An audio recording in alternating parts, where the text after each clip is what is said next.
Hello. నమస్తే friends. Welcome to my channel.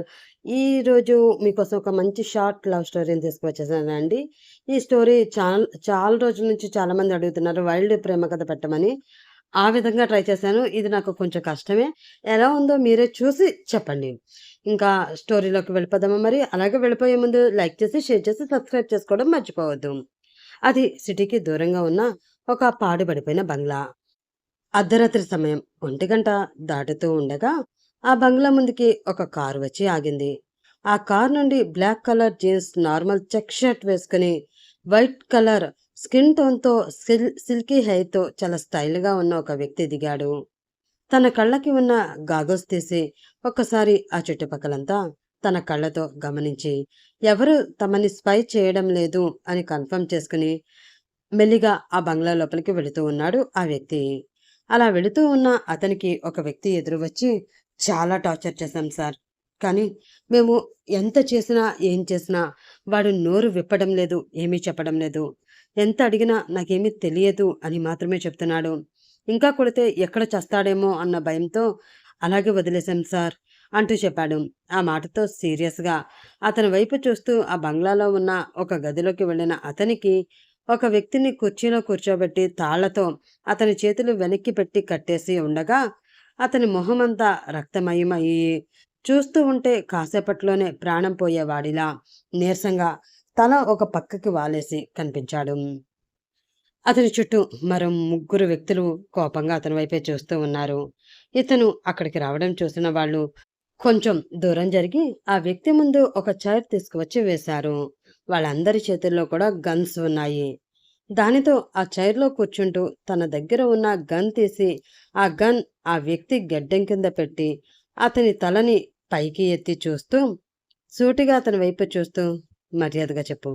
ప్రాణాలతో వదిలేస్తాను.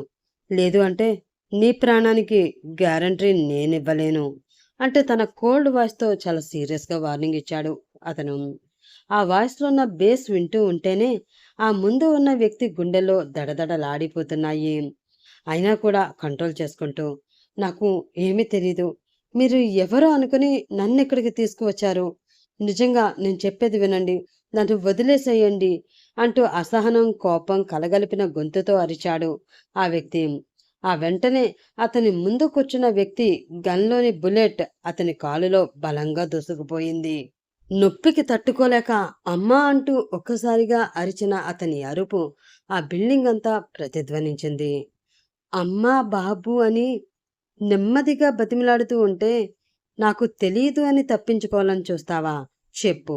లేదు అంటే నీ ప్రాణం తీసేయడానికి నాకు క్షణం కూడా టైం పట్టదు" అని కోపం నిండిన కళ్ళతో అతని వైపు క్రూరంగా చూస్తూ బెదిరించడంతో వణికిపోయిన ఆ దెబ్బలు తిన్న వ్యక్తి, "చెప్తాను, చెప్తాను" అంటూ తనకు తెలిసిన ఇన్ఫర్మేషన్ మొత్తం చెప్పేసి, "నన్ను వదిలేయండి ప్లీజ్" అన్నాడు.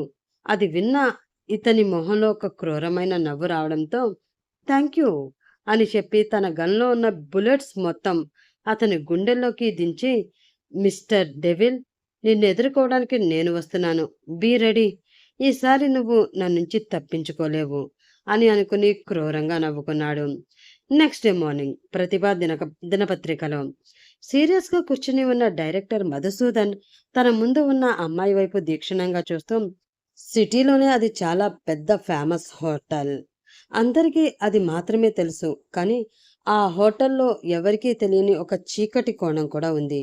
అదే ఆ హోటల్ అండర్ గ్రౌండ్ ఏరియాలో బయటికి తెలియకుండా జరుగుతున్న స్మగ్లింగ్ వ్యాపారం, డ్రగ్స్, ఆయుధాల తరలింపు, అన్నిటికన్నా ముఖ్యంగా ఉమెన్ ట్రాఫికింగ్. అమాయకమైన ఆడపిల్లల్ని రకరకాల ప్రాంతాల నుండి కిడ్నాప్ చేసి తీసుకువచ్చి వాళ్ళని ఇక్కడ ఈ హోటల్లో విదేశాలకి అమ్మేస్తూ ఉంటారు. ఆ చీకటి సామ్రాజ్యపు అధినేత డేవిడ్. అతనే ఆ హోటల్ యజమాని. చాలా పెద్ద పెద్ద వాళ్ళు ఆ హోటల్లో స్టే చేయడానికి వస్తారు.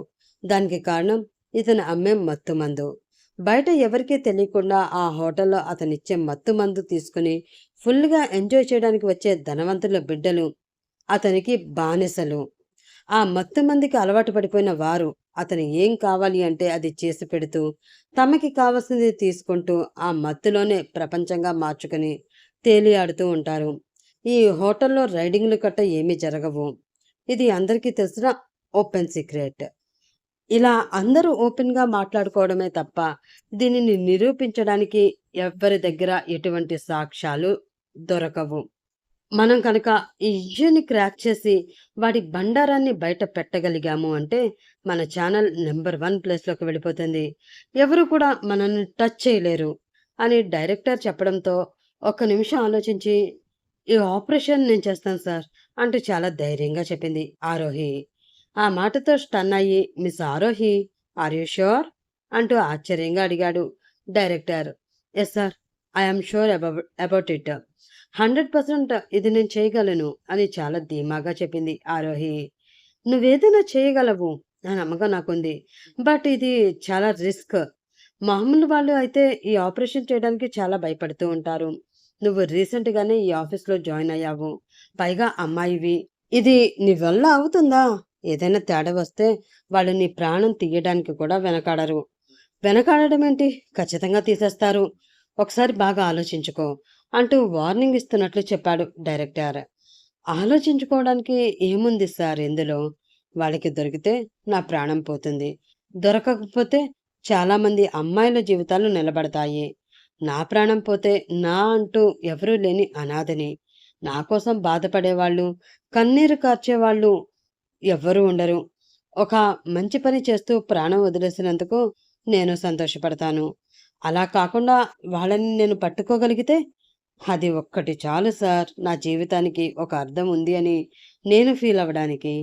పైగా ఇలాంటి కొందరి దుర్మార్గుల వలనే బాంబ్ బ్లాస్ట్‌లో నా కుటుంబం మొత్తం అన్నీ నేను పోగొట్టుకొని అనాథగా మిగిలిపోయాను. అలాంటి కొందరినైనా నేను చట్టానికి పట్టిస్తే నా తల్లి, తండ్రి, తమ్ముడు ఆత్మలైనా శాంతిస్తాయి. నాకు ఒక సాటిస్ఫాక్షన్ దొరుకుతుంది" అంటూ చెప్పింది ఆరోహి. ఆ మాటతో ఇంకేమీ మాట్లాడలేకపోయాడు డైరెక్టర్. జాలిగా ఆమె వైపు చూస్తూ, "సరే అమ్మా, జాగ్రత్త. నీతో పాటు దివాకర్ వస్తాడు. ఎక్కడెక్కడో అమ్మాయిలను కిడ్నాప్ చేసి వారిని ఇక్కడికి తరలిస్తున్నట్లు, రేపు సాయంత్రం ఆ హోటల్‌లో చాలా పెద్ద పెద్ద బడాబాబుల ముందు ఆ అమ్మాయిల్ని బేరం పెడుతున్నట్లు మనకి ఖచ్చితమైన ఇన్ఫర్మేషన్ ఉంది. కాబట్టి నువ్వెలాగైనా రేపు ఆ అమ్మాయిలతో కలిసిపోయి, అక్కడ జరిగేదంతా నీ దగ్గర ఆల్రెడీ సెట్ చేసుకున్న సీక్రెట్ కెమెరాలో రికార్డ్ చేయాలి. అఫ్‌కోర్స్ ఇదంతా నీకు తెలియనిది కాదు. కానీ ముందు జాగ్రత్తగా ఒకసారి వివరంగా చెప్తున్నాను. అక్కడ ఎవరికీ ఏ అనుమానం రాకూడదు. ఒక్కసారి ఇన్ఫర్మేషన్ మన దగ్గరికి వచ్చాక మన టీం రంగంలోకి దిగుతుంది. పోలీసులకి ఇన్ఫర్మేషన్ పాస్ చేసి అక్కడ ఉన్న మిగతా అమ్మాయిలతో పాటు నిన్ను కూడా కాపాడడం జరుగుతుంది. ఒకవేళ అది కనుక మిస్ అయితే నీ దగ్గర ఆల్రెడీ ఉన్న జీపీఎస్ ట్రాకర్‌ని బట్టి నువ్వు ఎక్కడ ఉన్నా సరే మన వాళ్ళు నిన్ను సేవ్ చేసి తీసుకువస్తారు. సో, కంగారు పడవలసింది, భయపడవలసింది ఏమీ ఉండదు. కేవలం నువ్వు వాళ్ళకి దొరకకుండా నిన్ను నువ్వు కాపాడుకోవడానికి చూసుకోవడం మాత్రమే నీ డ్యూటీ" అంటూ ఎక్స్‌ప్లెయిన్ చేశాడు డైరెక్టర్. అదంతా విని భారంగా శ్వాస తీసుకుని వదిలి, "ఓకే సార్" అంటూ చెప్పింది Aarohi. "Okay, get ready to operation. All the best" అంటూ ఆమెకి షేక్ హ్యాండ్ ఇచ్చాడు డైరెక్టర్. "థ్యాంక్ యూ సార్" అని ఫార్మల్‌గా అతని చేతితో తన చేతిని కలిపి వదిలేసి, "ఇంకా నేను వెళ్తాను సార్" అని తన వర్క్ ప్లేస్‌కి వెళ్ళిపోయింది ఆరోహి. ఆ ఆపరేషన్ గురించే ఆలోచిస్తూ కూర్చుంది ఆమె. ఆ నెక్స్ట్ డే మార్నింగ్ గుడిలో వెంకటేశ్వర స్వామి ముందు నిలబడి భక్తిగా దండం పెట్టుకుంటూ ఉంది ఆరోహి. ఆమె వైపు విచిత్రంగా చూస్తూ ఉంది పల్లవి. దండం పెట్టుకోవడం పూర్తయిన తర్వాత హారతి తీసుకుని పక్కకు చూసిన ఆరోహికి తన వైపే చూస్తూ కనిపించింది పల్లవి. ఆమె వైపు విచిత్రంగా చూస్తూ, "దేవుడు ఉన్నది అటువైపు, ఇటువైపు కాదు" అంటూ చెప్పింది ఆరోహి.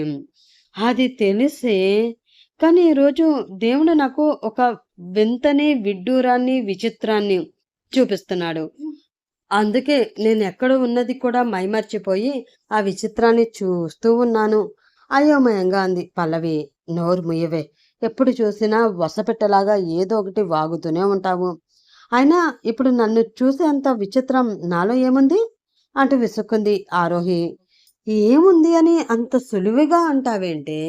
నీ ఫ్యామిలీని నీకు దూరం చేసినప్పటి నుంచి దేవుని మీద కక్ష కట్టి అసలు గుడికే రాను అనే నువ్వు ఈరోజు నీకు నువ్వుగా గుడికి రావాలి అనుకోవడం, ఇలా దండం పెట్టుకోవడం చూస్తూ ఉంటే విచిత్రం కాకుండా మరి ఇంకేమనిపిస్తుంది చెప్పు అని పల్లవి అనడంతో, నిజమేనే.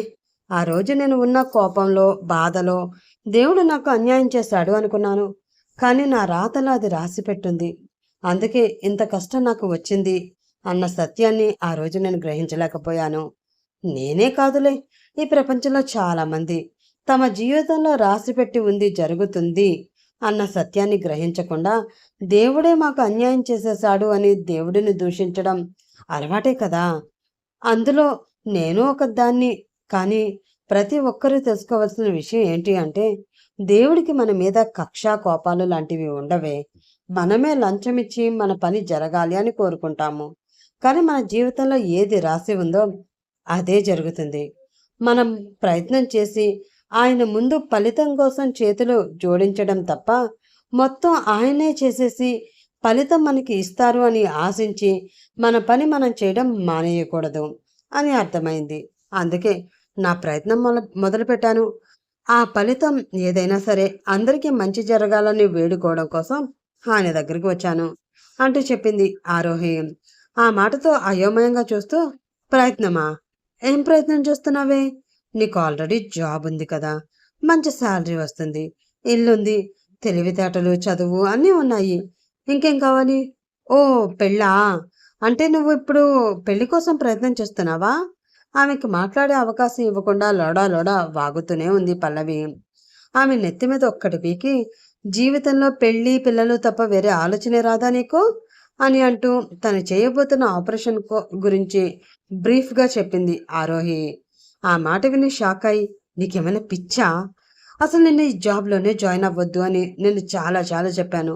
కానీ నా డ్రీమ్ అంటూ మా నాన్న నన్ను జర్నలిస్ట్గా చూడాలి, నీతి నిజాయితీలతో 10 మందికి నేను సహాయం చేస్తూ సంతోషంగా బ్రతుకుతూ ఉంటే చూసి సంతోషించాలి అని చాలా ఆశపడ్డారు. ఆయన ఆశ కోసం నేను ఈ జాబ్ చేయక తప్పదు అని చెప్పావు అని కేవలం అంకుల్ గురించి ఆలోచించి మాత్రమే ఒప్పుకున్నాను. కానీ ఇప్పుడు నువ్వు ఇంత రిస్కీ పనులు చేస్తాను అంటే అస్సలు ఒప్పుకోను. నువ్వు వెళ్ళడానికి వీల్లేదు. కావాలి అంటే మీ డైరెక్టర్ని వేరే ఎవరినైనా పంపుకోమను. నిన్ను మాత్రం పంపేది లేదు అంటూ మొండిగా చెప్పింది పల్లవి. ఆమె వైపు ప్రేమగా చూస్తూ, నిన్న మా డైరెక్టర్తో ఒక మాట అన్నానే.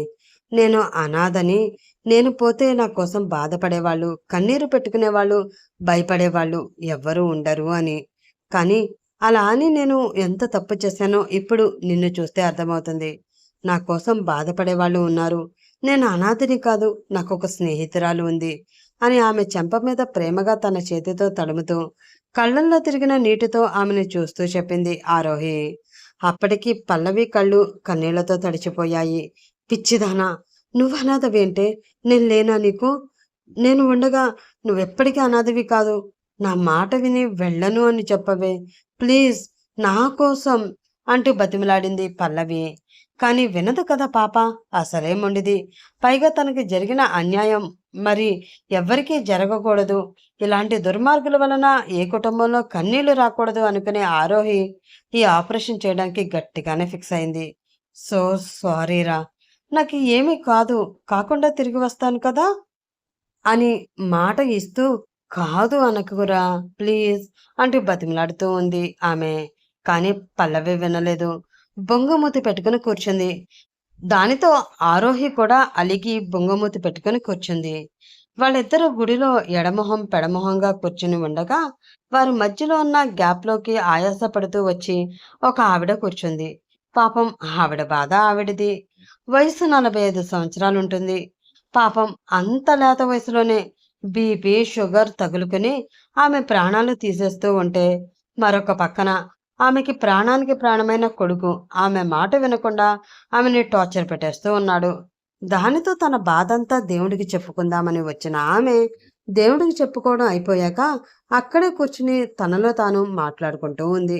ఇలా ఎప్పుడు చూడు వాడి మాటలే నేను వినడమే కానీ నా మాట వాడు అస్సలు వినడు. అయినా ఈ వయసులో నాకు ఇంకేం కావాలి? ఒక కోడలు, 2 మనవళ్ళు, అంతే కదా. అంతకు మించి నేనేమైనా అడిగానా వీడిని? అది కూడా స్వార్థమే అంటే ఎలా ఆయన నాకు తెలియక అడుగుతాను. ఇలా పెళ్లి పెటాకులు చేసుకోకుండా ఎన్నాళ్ళు ఉంటాడు? ఇలానే పెళ్లి పెడాకులు లేకుండా ముదిరిపోయిన బెండకాయ అయిపోతున్నాడు. ఇంకొక సంవత్సరం, 2 సంవత్సరాలు ఆగితే ఎవడు వీడి మొహం కూడా చూడరు. ఇప్పటికే మొహం మీద ముడతలు వచ్చి కళ్ళ కింద క్యారీ బ్యాగులు పెట్టుకుని గుర్రుగా చూస్తూ అందరినీ భయపెట్టేస్తూ ఉంటాడు. ఆ చూపు చూస్తే తల్లిని నాకే భయమేస్తుంది. ఇంకా వేరే వాళ్ళకి వేయకుండా ఎలా ఉంటుంది? ఆ చూపు చూస్తే చాలు పొరపాటున ఎవరైనా ధైర్యం చేసి పెళ్లి చేసుకుందామని వీడి దగ్గరికి వస్తే ఆ చూపుకి భయపడి అక్కడే గుండాగి చస్తారు. నాకా వయసు అయిపోతుంది. ఎప్పుడు పోతానో తెలీదు. నేను పోయాకైనా వీడిని చూసుకోవడానికి ఒక మనిషి కావాలి కదా! అది చెప్తుంటే అర్థమవదు వెధవకి. ఆయన తప్పంతా నాదేలే. ఒక్కగానొక కొడుకు అని ముద్దు చేసి గారాబం పెట్టినందుకు నా నెత్తి మీదకెక్కి నాట్యమాడుతున్నాడు అని తిట్టుకుంటూ ఉంది ఆమె. ఆమె తిట్లు విన్న ఇద్దరు ఫ్రెండ్స్‌కి కూడా చిన్నగా నవ్వు వచ్చింది. ఏంటాంటీ, గుడిలో కూడా పాపం మీ అబ్బాయిని పట్టుకుని అలా తిడుతున్నారు. ప్రశాంతత కోసమే కదా ఇక్కడికి వచ్చారు. కొంచెం ప్రశాంతంగా ఉండండి. ఆ దేవుడికి చెప్పుకున్నారు మీ బాధంతా కదా! ఇంక అంతా ఆయనే చూసుకుంటారు అంటూ ప్రేమగా ఆమె భుజం మీద చెయ్యి వేసి దగ్గరికి తీసుకుంటూ చెప్పింది ఆరోహి. చూసిన మొదటిసారే ఆమెతో అంత చనువు ఎందుకు ఏర్పడిందో ఆమెకి తెలియదు. కానీ ఆమెను చూస్తుంటే చాలా దగ్గర మనిషిని చూస్తున్న ఫీలింగ్ ఆమె మనసులో కలిగింది. అందుకే ఆమె పట్ల అంత చొరవ తీసుకుంది ఆరోహి. ఎక్కడికి వెళ్ళినా కూడా కొందరు మనుషుల వల్ల మనశ్శాంతి ఉండదు. అచ్చం నీలాగే. అలానే ఆవిడ గారి కొడుకు కూడాను అనుకుంటా. అందుకే ఆంటీ ఇక్కడికి వచ్చి అలా బాధపడుతున్నారు కోపంగా అంది పల్లవి. అంటే ఇప్పుడేంటే నేను నీకు మనశ్శాంతి రాకుండా చేస్తున్నానా? అంతే కోపంగా అంది ఆరోహి. మరి కాక ఇది ఏంటి? చెప్తున్నాను కదా వద్దు అని. అయినా నా మాట వినకుండా నీకు నచ్చింది నువ్వు చేస్తాను అంటే ఎలా నీతో చచ్చేది? అంది పల్లవి. నా కోసం ఎవరూ చావద్దు. నేనే టైం వస్తే నేనే చేస్తాను. చెప్తుంటే అర్థం చేసుకోవేంటి? నా ఒక్కదాని గురించి ఆలోచించి అంతమంది జీవితాలని నన్ను రిస్క్‌లో పెట్టమంటావా? కళ్ళ ముందు అన్యాయం జరుగుతుంది అని తెలిసినా కూడా నోరు మూసుకుని కూర్చోమంటావా? అంది ఆమె. ఆహా! వద్దమ్మా వద్దు. వీరనారిలా నడుం బిగించి వెళ్ళి నీ జీవితాన్ని నువ్వే రిస్క్‌లో పెట్టి వాళ్ళతో పాటి కలిసి పో. శుభ్రంగా ఆ గ్యాంగ్ వాళ్ళు తాము కిడ్నాప్ చేసిన అమ్మాయిలతో నిన్ను కలిపి నిన్ను కూడా ఏ ముంబైకో, ఢిల్లీకో లేదా దుబాయ్‌కో అమ్మేస్తారు. అక్కడికి వెళ్ళి ఆ తెల్ల బట్టలు యేసుకుని గండు పిల్లలు లాంటి షేకులతో కలిసి డాన్సులు అంటూ పళ్ళు కొరుకుతూ చెప్పింది పల్లవి. ఒకవేళ అదే పరిస్థితి వస్తే ఒంటరిగా నేనెందుకు వెళ్తానే? వాళ్ళకి నీ అడ్రస్ కూడా ఇచ్చి మరి నిన్ను కూడా కిడ్నాప్ చేసి తీసుకురమ్మంటాను. అప్పుడు ఇద్దరం కలిసి ఆడదాం డాన్సులు అంది ఆరోహి. అసలే మెంటల్ పీస్ లేక గుడికి వచ్చిన ఆవిడికి మధ్యలో తనని కూర్చోబెట్టి మరీ ఇద్దరి ఫ్రెండ్స్ అలా వాయించేస్తూ ఉండడంతో ఇంకా తట్టుకోలేక అబ్బబ్బబ్బా ఆపుతారా మీ గోల అంటూ గట్టిగా అరిచింది ఆమె. దానితో అదిరిపడి ఆమె వైపు చూశారు వాళ్ళిద్దరూ. ఇంట్లోనే మనశ్శాంతి లేక చస్తూ ఇక్కడికి వచ్చాను అంటే ఇక్కడ కూడా మనశ్శాంతి లేకుండా చేస్తే నేనింకా ఎక్కడికి పోవాలి? అయినా ఒకరిని ఒకరు తిట్టుకుంటూ బాగానే ఎంజాయ్ చేస్తున్నారు. ఆ తిట్లల్లో కూడా ప్రేమ కనిపిస్తుంది. ఇంతకీ ఏమైంది? ఏంటి మీ ప్రాబ్లం? అంటూ అడిగింది ఆమె. చూడండి ఆంటీ, నేను ఎంత వద్దు అని చెప్పినా కూడా అది రిస్కీ ఆపరేషన్‌కి వెళ్తాను అంటుంది. మీరైనా చెప్పండి వద్దు అని. దానికి ఏదైనా అయితే నేను భరించలేను. కళ్ళల్లో నీళ్లు తిరిగిపోతూ ఉండగా అంది పల్లవి. నాకేదైనా జరుగుతుంది అని ఎందుకు అనుకుంటున్నావు? అలా జరగకుండా నేను అన్ని ఏర్పాట్లు చేసుకున్నాను. నన్ను కాపాడడానికి నా మనుషులు నా వెనకే ఉంటారు. నువ్వేమీ భయపడొద్దు. ఇలా భయపడి కొంతమంది జీవితాన్ని నేను రిస్క్‌లో పెట్టలేను. వాళ్ళ కోసమైనా నేను వెళ్ళి తీరాలి ప్లీజ్ అని బతిమలాడుతూ ఉంది ఆరోహి. దానితో విషయం మొత్తం అర్థం కాకపోయినా కొంచెం అర్థమైన ఆవిడ పల్లవి వైపు చూసి చెప్తుంది కదా! తన వల్ల కొందరి జీవితాలు బాగుపడతాయి అని. కొందరు సంతోషంగా ఉండడం కోసం ఒకరి జీవితం బలిపెట్టాలి అని నేననను. కానీ అలా పెడితే చాలామంది జీవితాలు బాగుపడతాయి అంటే వాళ్ళని కాపాడడానికి వెళ్ళే వాళ్ళని వెనక్కి లాగవద్దు అని మాత్రం చెప్తాను అంది ఆమె. ఆ మాటతో కోపంగా ఆమె వైపు చూసి, ఇలాంటి మాటలు చెప్పమంటే నేను చెప్తాను ఆంటీ. ఎందుకంటే వాళ్ళని కాపాడుకోవడం వలన జరిగే నష్టం దానికి. నాకే కదా! మీకు కాదు కదా! ఒకవేళ అలాంటి నష్టమే మీకు జరుగుతుంది, మీ వాళ్ళనే మీరు కోల్పోతారేమో అన్న భయం మీలో ఉంటే వాళ్ళని మీరు అలాంటి రిస్కీ ప్లేస్లోకి పంపిస్తారా అని నిలదీసి అడిగింది పల్లవి కొంచెం కోపంగా. ఆ మాటకి విరక్తిగా పెదవి విరిచిన ఆమె కళ్ళలో నీళ్లు తిరిగాయి. విరక్తిగా పెదవి విరుస్తూ, నిజమే, అలాంటి పరిస్థితిలో నా వాళ్ళనే అయితే నేను పంపించను. కానీ మా పెళ్ళైన కొత్తలో మా ఆయన నాతో ఒక మాట చెప్పారమ్మా. నేను నీతో పాటు ఇక్కడే ఉంటే నువ్వు సంతోషంగా ఉంటావేమో, కానీ నేను సంతోషంగా ఉండలేను. ప్రజల కోసం ఆర్మీలో ఉంటే నేను కాపలా కాయడం వలన నా దేశ ప్రజలు హాయిగా నిద్రపోతున్నారు అన్న ఆ ఒక్క ఊహతో నేను చాలా సంతోషంగా ఉండగలను. మన అనుకున్న వాళ్ళ కోసం ఎవరైనా తమ ప్రాణాలను ఇవ్వడానికే సిద్ధపడతారు గీత. కానీ దేశం కోసం ప్రాణం ఇవ్వడానికి ఎక్కడో ఎవరో కానీ సిద్ధపడరు. వాళ్ళలో నీ భర్త ఒకరు అని నువ్వు సంతోషపడగలిగితే నవ్వుతూ నన్ను పంపించు. మళ్ళీ తిరిగి వస్తాను అని ఆశ మాత్రం పెట్టుకోవద్దు. ఒకవేళ తిరిగి మనిషిగా వచ్చినా లేక వీరమరణం పొంది వచ్చినా బాధపడద్దు. నా భర్త వల్ల నా దేశానికి ఎంతో కొంత మంచి జరిగిందని సంతోషపడు. ఆ సంతోషం నీకు జీవితాంతం ఉంటుంది. అది కావాలి అంటే ఇప్పుడు నువ్వు నన్ను నవ్వుతూ పంపించు అని ఒక్క మాట నాతో చెప్పారు.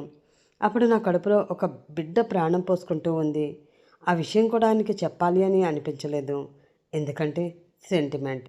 మన అన్న సెంటిమెంట్, నా కొడుకుని కళ్ళారా చూసుకోవాలి అన్న సెంటిమెంట్ అతన్ని ఎక్కడ ఆపేస్తుందా అన్న భయంతో ఆ విషయాన్ని నాలోనే దాచుకుని నవ్వుతూ ఆయన్ని పంపించాను. అలా అలానే 6 నెలల తర్వాత వీరమరణం పొంది నా దేశం జెండా కప్పుకొని వచ్చిన నా భర్తని చూసిన నాకు ఏడుపు రాలేదు. ఆయన చెప్పిన ఆ మాటని అప్పటి నుంచి ఇప్పటి వరకు కూడా నేను మర్చిపోలేదు. నా కొడుకుని కూడా అదే బాటలో నడిపిస్తూ పోలీస్ ఆఫీసుని చేశాను అని అంటున్న గీత కళ్ళల్లో నీళ్లు తిరిగాయి.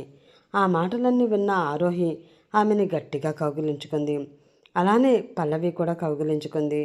వాళ్ళిద్దరినీ ప్రేమగా దగ్గరికి తీసుకుంటూ ఇద్దరి నుదుటి మీద చిన్నగా ముద్దు పెట్టింది గీత.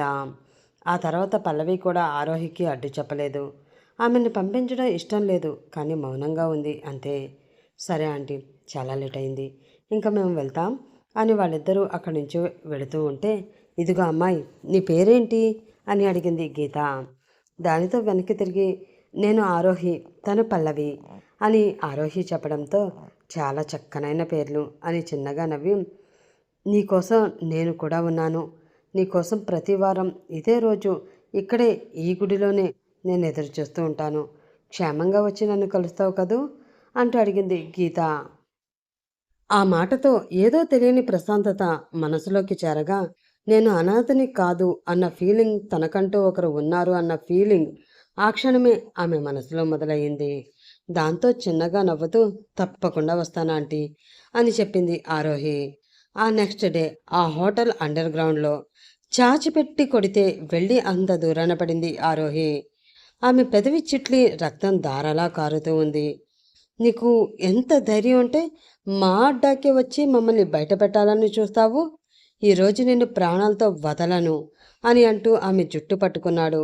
క్రూరంగా, లావుగా, ఒత్తైన హెయిర్తో చూడడానికే భయంకరంగా ఉన్న ఒక మనిషి. అప్పటికే ఆరోహి శరీరం అంతా దెబ్బలతో నిండిపోయింది. అతన్ని చూసి కూడా ఆమె ఏమాత్రం భయపడలేదు. కోపం నిండిన కళ్ళతో తన ముందు ఉన్న దివాకర్ వైపు చూస్తూ ఉంది. అనుకున్న ప్లాన్ ప్రకారమే ఆ హోటల్కి ఎంటర్ అయిన ఆరోహి ఆ అమ్మాయిల్లో కలిసిపోయి అక్కడ జరిగేదంతా సీక్రెట్ కెమెరాలతో షూట్ చేస్తూ ఉంది. తమ ప్లాన్ అంతా సక్సెస్ అయింది. తనకి కావలసిన ఆధారాలు తనకి దొరికాయి. ఇంకా అక్కడి నుంచి తప్పించుకోవడమే అని అనుకుని తప్పించుకునే మార్గం కోసం ఆమె చూస్తూ ఉండగా ఒక్కసారిగా లోపలికి వచ్చాడు దివాకర్. అతన్ని చూసి నిర్ఘాంతపోయింది ఆమె. ఇతను లోపలికి వచ్చాడేంటి? బయట ఉండి నాకు హెల్ప్ చేయాలి కదా అని ఆమె అనుకుంటూ ఉండగా అతని వెనక నుంచి వచ్చిన ఒక రౌడీ ఆ అమ్మాయిల మధ్యలో గూర్ఖా వేసుకుని ఉన్న ఆరోహి భుజం పట్టుకుని బయటికి లాగి అందరి ముందు నిలబెట్టి ఒక్కసారిగా ఆమె వేసుకున్న గూర్ఖా లాగి పక్కన పడేశాడు. దాంతో ఆమె ఫ్యూచర్ ఏంటో ఆమెకి క్లియర్గా కనిపించిపోయింది. లేదు, దొరికిపోయాను, ఇంకా అంతే, అయిపోయింది నా పని అని ఆమె మనసులో అనుకుంటూ ఉంది. ఇంకా వారి చేతుల్లో చావడం కన్ఫర్మ్ అని ఫిక్స్ అయిపోయింది. మొదట దివాకర్ పోయాడేమో అందుకే తనని బయట పెట్టాడు అనుకుంది ఆరోహి. కానీ అక్కడ ఉన్న ఆ రౌడీ తనని మాత్రమే కింద పడేసి కొడుతూ రాక్షసంగా హింసిస్తూ దివాకర్ని వదిలేయడంతో ఆమెకి విషయం అర్థమైంది. దివాకర్ తనతో ఉంటూ తననే మోసం చేసి తనని వాళ్ళ దగ్గర ఇరికించేశాడు అన్న విషయం. తన చేతిలో ఉన్న నోట్ల కట్లల్ని చూసుకుంటూ ఐఎమ్ సో సారీ ఆరోహి. నాకు ఈ సమాజం, నీతి, న్యాయం వీటి అన్నిటికన్నా ఈ డబ్బే ముఖ్యం. దీనికోసం ఏదైనా చేస్తాను, ఎక్కడి వరకైనా వెళ్తాను. అందుకే ఈరోజు నీతో ఆపరేషన్కి అని వచ్చి నిన్ను ఇక్కడ ఇరికించి నాకు అందిన మొత్తం తీసుకుని వెళ్ళిపోతున్నాను. ఈ విషయంలో నన్ను క్షమించాలి. నువ్వు బ్రతికి ఉంటే మళ్ళీ కలుసుకుందాం అని చెప్పి అక్కడి నుంచి వెళ్ళిపోయాడు దివాకర్. దాంతో గన్ తీసి ఆరోహి నుదుటికి గురిపెట్టి షూట్ చేయడానికి ట్రిగర్పై తన వేలుని పెట్టాడు ఆ వ్యక్తి. ఇంకా చచ్చిపోతాను అని ఫిక్స్ అయిపోయి గట్టిగా కళ్ళు మూసుకుని దేవుణ్ణి ప్రార్థిస్తూ ఆఖరిసారిగా పల్లవిని తలుచుకుంటూ ఉంది ఆరోహి. అప్పుడే అక్కడికి పరిగెత్తుకుంటూ వచ్చిన మరొక అతను డెవిల్ బాయ్ వస్తున్నాడు అంటూ కంగారుగా చెప్పాడు. ఆ పేరు వినగానే ట్రిగర్పై ఉన్న ఆ వ్యక్తి చెయ్యి ఒక్క క్షణం వణికింది. కంగారుగా అక్కడ జరుగుతున్నదంతా మహదానందంగా వీక్షిస్తూ ఉన్న డేవిడ్ వైపు చూసి, డెవిల్ ఇప్పుడు తనెందుకు వస్తున్నాడు అని ఆశ్చర్యంగా అడిగాడు ఆ రౌడీ. అతను కూడా కొంచెం టెన్షన్ పడుతూ, అరే పాగల్, ఇది అతని అడ్డారా? ఇక్కడికి తను ఎప్పుడైనా వస్తాడు, ఎప్పుడైనా వెళతాడు. దానికి ప్రత్యేకమైన కారణాలు ఉండవలసిన అవసరం లేదు బే. కానీ ముందు ఇది ఎంత క్లియర్ చేయి. డెవిల్ వెళ్ళిపోయాక దాని సంగతి చూద్దాం. అప్పటి వరకు ఈ అమ్మాయిని కూడా వాళ్ళలో కలిపేసి అక్కడ నిలబెట్టు అని ఆర్డర్ వేశాడు డేవిడ్. దాంతో ఆరోహిని తీసుకుని వెళ్ళి అమ్మకానికి సిద్ధంగా పెట్టిన అమ్మాయిల ముందు నిలబెట్టాడు ఆ రౌడీ. వాళ్ళు ఎక్కడికి పారిపోకుండా వాళ్ళ చుట్టూ కొంతమంది మనుషులు కాపలాగా ఉన్నారు. ప్రాణం పోతుంది అనుకున్న సమయంలో దేవుడు తనకి ఒక అవకాశం ఇవ్వడంతో అక్కడ ఉన్న అమాయకమైన అమ్మాయిల మొహాలు చూస్తూ వాళ్ళని ఎలా తప్పించాలి, తనని తాను ఎలా అక్కడ నుండి కాపాడుకోవాలి అన్న దాని గురించి ఆలోచిస్తూ ఉంది ఆరోహి. అప్పటికి ఆమె శరీరం మొత్తం దెబ్బలతో నిండిపోయి నొప్పి పుడుతూ ఉంది. కనీసం అలా నిలబడే ఓపిక కూడా ఆమెలో లేదు. అయినా కూడా ఆ నొప్పిని తన పరిస్థితి గురించి ఏమీ ఆలోచించకుండా ఆ అమ్మాయిల్ని ఎలా తప్పించాలి అన్న దాని మీదే దృష్టి పెట్టింది ఆరోహి. కానీ ఆమెకి తెలియని విషయం ఏమిటి అంటే తను ఏం చేసినా కూడా ఆ క్రూరాత్మల నుండి బయటపడడం అన్నది అసాధ్యం. ఆ అమ్మాయిల్ని రక్షించడం అన్నది అసలు జరగని పని అని. ఒక 5 నిమిషాలకి బ్లాక్ కలర్ సూట్ వేసుకుని కళ్ళకి గాగుల్స్ పెట్టుకుని చాలా స్టైల్గా నడుచుకుంటూ వస్తున్నాడు ఒక వ్యక్తి. అతని చుట్టూ ఒక 10 మంది బాడీ గార్డ్స్ వరకు ఉన్నారు. వారి మధ్య టీవీగా నడుచుకుంటూ వస్తున్న అతన్ని చూస్తూ ఉంటే ఎవరి మనసైనా సరే గల్లంతవ్వాల్సిందే. తన సీరియస్ లుక్స్తో అక్కడ ఉన్న వారందరినీ అబ్జర్వ్ చేస్తూ వెళుతున్న ఆ వ్యక్తి పేరే డెవిల్, ఆ చీకటి సామ్రాజ్యపు రారాజు. అతని వైపు కోపం నిండిన కళ్ళతో చూస్తూ ఉంది ఆరోహి. ఎంతోమంది అమాయకుల ప్రాణం తీసిన డెవిల్ వీడినేనా చాలా రోజుల నుంచి ప్రభుత్వం వెతుకుతున్నది? మంచి అవకాశం వచ్చింది. వీడిని పట్టుకుని ప్రపంచం ముందు నిలబెట్టే అవకాశం వచ్చింది. దీనిని ఎలా అయినా ఉపయోగించుకోవాలి. ఇక్కడి నుంచి తప్పించుకుని వీళ్ళ బండారం బయట పెట్టాలి అని మనసులో అనుకుంటూ అతని వైపే కోపంగా చూస్తూ ఉంది ఆరోహి. ఆమె ముందు నుండే నడుచుకుంటూ వెళుతున్న డెవిల్కి ఎవరివో చూపులు తనని తాకుతూ ఉన్నట్లు అనిపించడంతో అటువైపు తిరిగి తన వైపే చూస్తున్న ఆరోహిని చూసుకుంటూ ముందుకు వెళ్ళి అక్కడ తన కోసం ఏర్పాటు చేసిన ప్రత్యేకమైన చైర్లో స్టైల్గా కూర్చున్నాడు అతను. హాయ్ డెవిల్ బాయ్ అంటూ అతనితో చెయ్యి కలిపి ఆ ఎదురుగా ఉన్న చైర్లో కూర్చుని తమ బిజినెస్ గురించి మాట్లాడడం మొదలుపెట్టాడు డేవిడ్. కానీ డెవిల్ ధ్యాస ఆ మాటల మీద లేదు. అతని చూపులు మొత్తం ఆరోహి మీదే నిలిచాయి. వారందరిలోనే ఆమె చాలా స్పెషల్గా కనిపిస్తుంది అతనికి. ముఖ్యంగా చిన్న చిన్నగా ఉన్న ఆమె కళ్ళు తనని బాగా ఆకర్షిస్తూ ఉన్నాయి. ఆ కళ్ళలో కనిపిస్తూ ఉన్న కోపం అతన్ని పిచ్చివాడిని చేస్తుంది. అతని చూపులు గమనించి అటువైపు చూసిన డేవిడ్కి అక్కడ ఆరోహి కనిపించడంతో అతని పెదవులపై వంకర నవ్వు వచ్చింది. అది జర్నలిస్ట్ బాయ్, మన బండారం బయట పెట్టడానికి తెలివిగా ఇక్కడికి వచ్చి తెలివి తక్కువగా మన దగ్గర ఇరుక్కుపోయింది. మనల్ని పట్టుకోవడం చాలా సులువు అనుకుంది పాపం పాప. కానీ అది చాలా డేంజరస్ అని, తన ప్రాణానికే ప్రమాదమని ఇప్పుడే తనకు తెలిసి వస్తున్నట్లుంది. మీరు రావడం ఒక్క క్షణం లేట్ అయి ఉంటే అది మీకు శవంలా కనిపించేది. మీరు వచ్చి దానికి బ్రతికే అవకాశాన్ని ఇంకొంచెం పెంచారు అంతే. పూర్ గర్ల్ అంటూ చెప్పాడు డేవిడ్. అతని వైపు సీరియస్గా చూశాడు డెవిల్. ఆ చూపులు ఎందుకు అంత షార్ప్గా ఉన్నాయో ఆ క్షణం డేవిడ్కి అర్థం కాలేదు.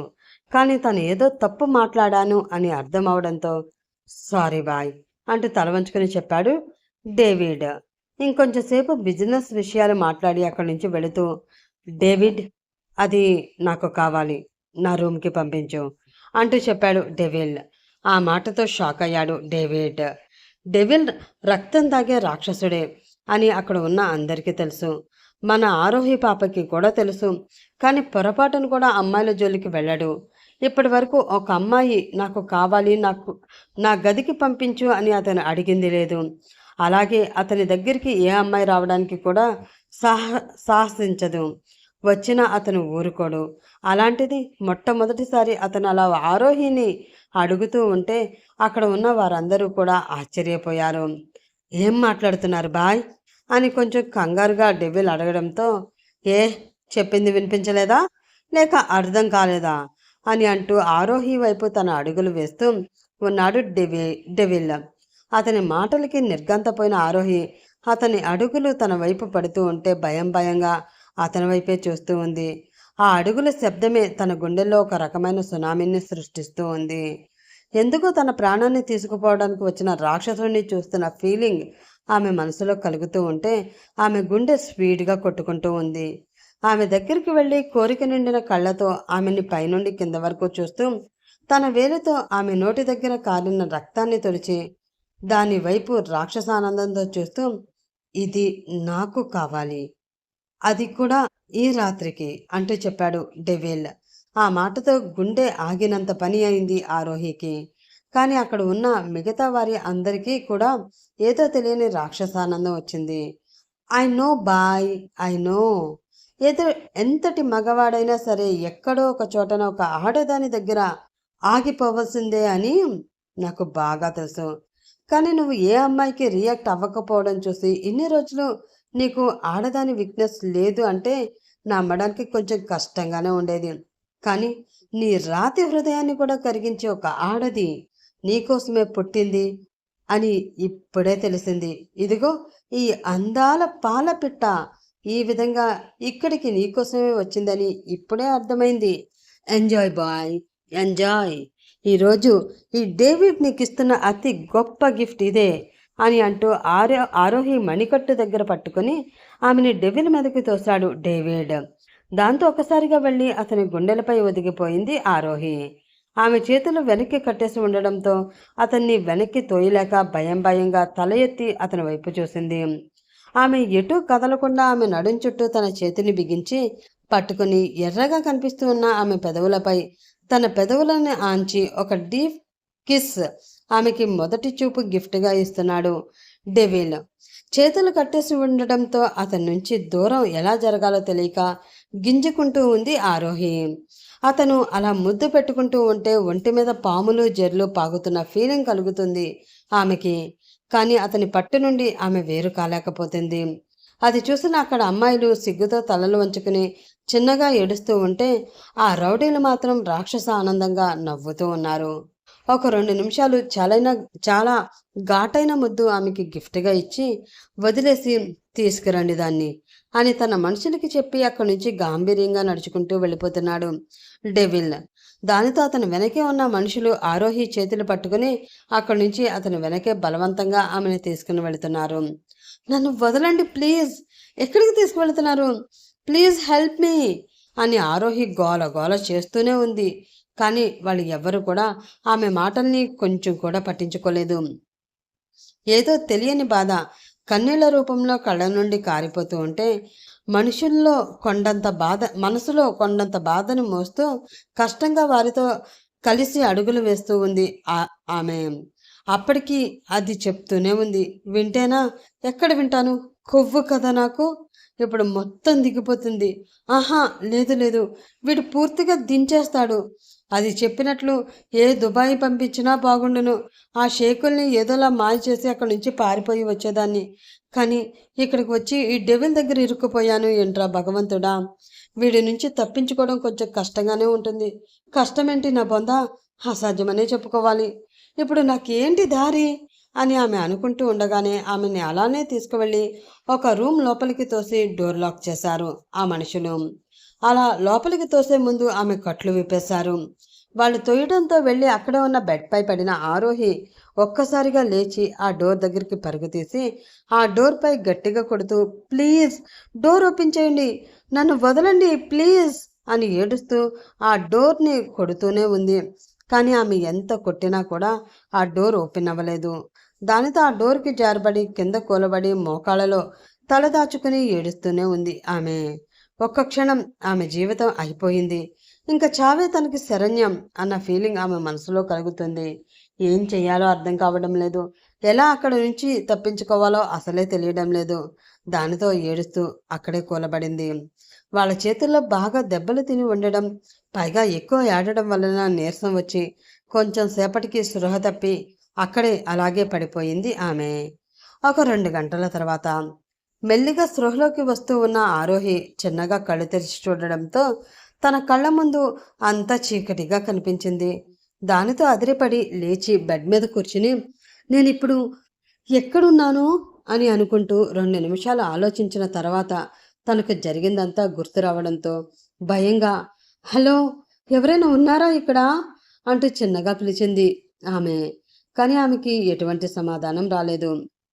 దానితో ఆమె గుండె వేగం అందుకుంది. ఆ గదిలో తనతో పాటు ఇంకా ఎవరో ఉన్నారు అన్న ఫీలింగ్ ఆమె మనసులో బలంగా ఉంది. వేగంగా కొట్టుకుంటున్న తన గుండె చప్పుడు తనకే వినిపిస్తూ ఉంది. అంత నిశ్శబ్దంగా ఉన్న ఆ ప్రదేశంలో ఎటు వెళ్లాలో కూడా ఆమెకి అర్థం కావడం లేదు. గుండెను అరచేతిలో పెట్టుకుని మెల్లిగా ఆ బెడ్ దిగి ఒక్కో అడుగు ముందుకు వేస్తూ ఉన్న ఆమె కాలికి ఏదో తగలడంతో అమ్మా అంటూ నెప్పికి చిన్నగా అరిచింది ఆమె. ఆ అరుపు ఆ గదిలో ప్రతిధ్వనించగానే ఒక్కసారిగా ఆ గదిలో ఉన్న లైట్స్ వెలిగాయి. అప్పటి వరకు చీకటితో నిండిపోయిన ఆ ప్రదేశం అంతా ఒక్కసారిగా వెలుగుపరుచుకోవడంతో ఆ వెలుగు చూడలేక తన కళ్ళు కష్టపడుతూ ఉండడంతో గట్టిగా కళ్ళు మూసుకుంది ఆరోహి.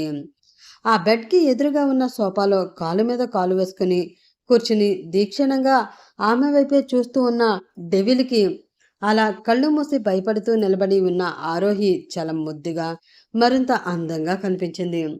షీఈస్ సో బ్యూటిఫుల్ అని అతను మనసులో అనుకుంటూ ఉండగానే మెల్లిగా కళ్ళు తెరిచి చూసిన ఆమెకి క్రూరమైన రాక్షసుడిలా తన కళ్ళ ముందు దర్శనమిచ్చాడు డెవిల్. అతన్ని చూసి ఒక్కసారిగా అదిరిపడి వెనక్కి అడుగు వేసింది ఆమె. అది చూసి పైకి లేచి ఆమె వైపు ఒక్కొక్క అడుగు వేస్తూ, నా సామ్రాజ్యంలోకి ధైర్యం చేసి అడుగుపెట్టిన నీకు నా ముందు నిలబడాలి అంటే ఎందుకు అంత భయం? అసలు ఎంత భయం ఉన్న దానివి ఎలా నన్ను ఎదుర్కోవడానికి సిద్ధపడ్డావు?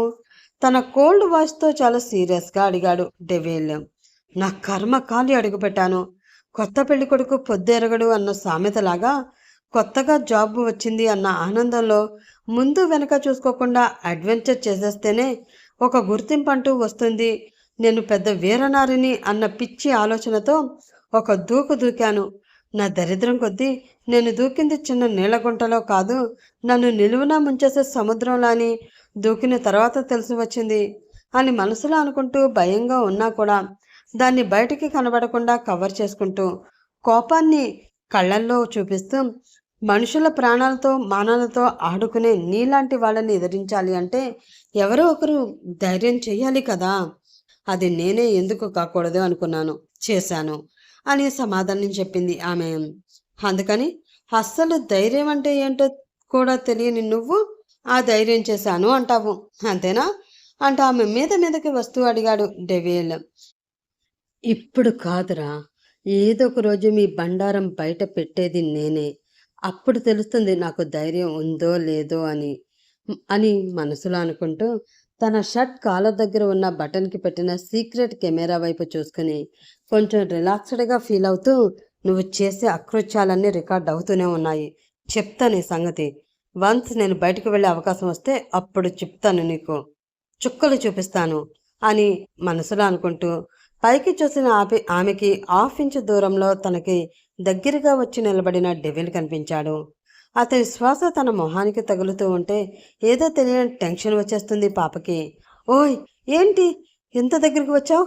మర్యాదగా నాకు దూరం జరుగు, లేదు అంటే చంపేస్తాను అంటూ వణుకుతున్న గొంతుతో బెదిరించింది ఆమె.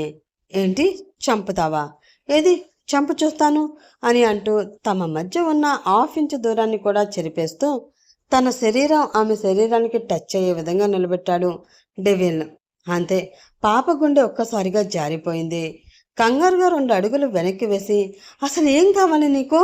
ఎందుకు నన్ను ఇక్కడికి తీసుకువచ్చావు అంటూ కోపంగా అరుస్తూ అడిగింది ఆమె. పెద్దగా నవ్వుతూ, నాకేం కావాలో నీకు తెలీదా? అంత తెలుసుకోలేనంత చిన్నపిల్లవైతే కాదు కదా నువ్వు అని దగ్గరగా వస్తున్న అతనికి దూరం జరగడం కోసం ఒక్కొక్క అడుగు వెనక్కి వేస్తూ ఉన్న ఆరోహికి వెనక ఉన్న గోడ టచ్ అవడంతో ఆమె అడుగు ఇంకా వెనక్కి పడలేదు. అక్కడితో బొమ్మలా ఆగిపోయింది ఆమె.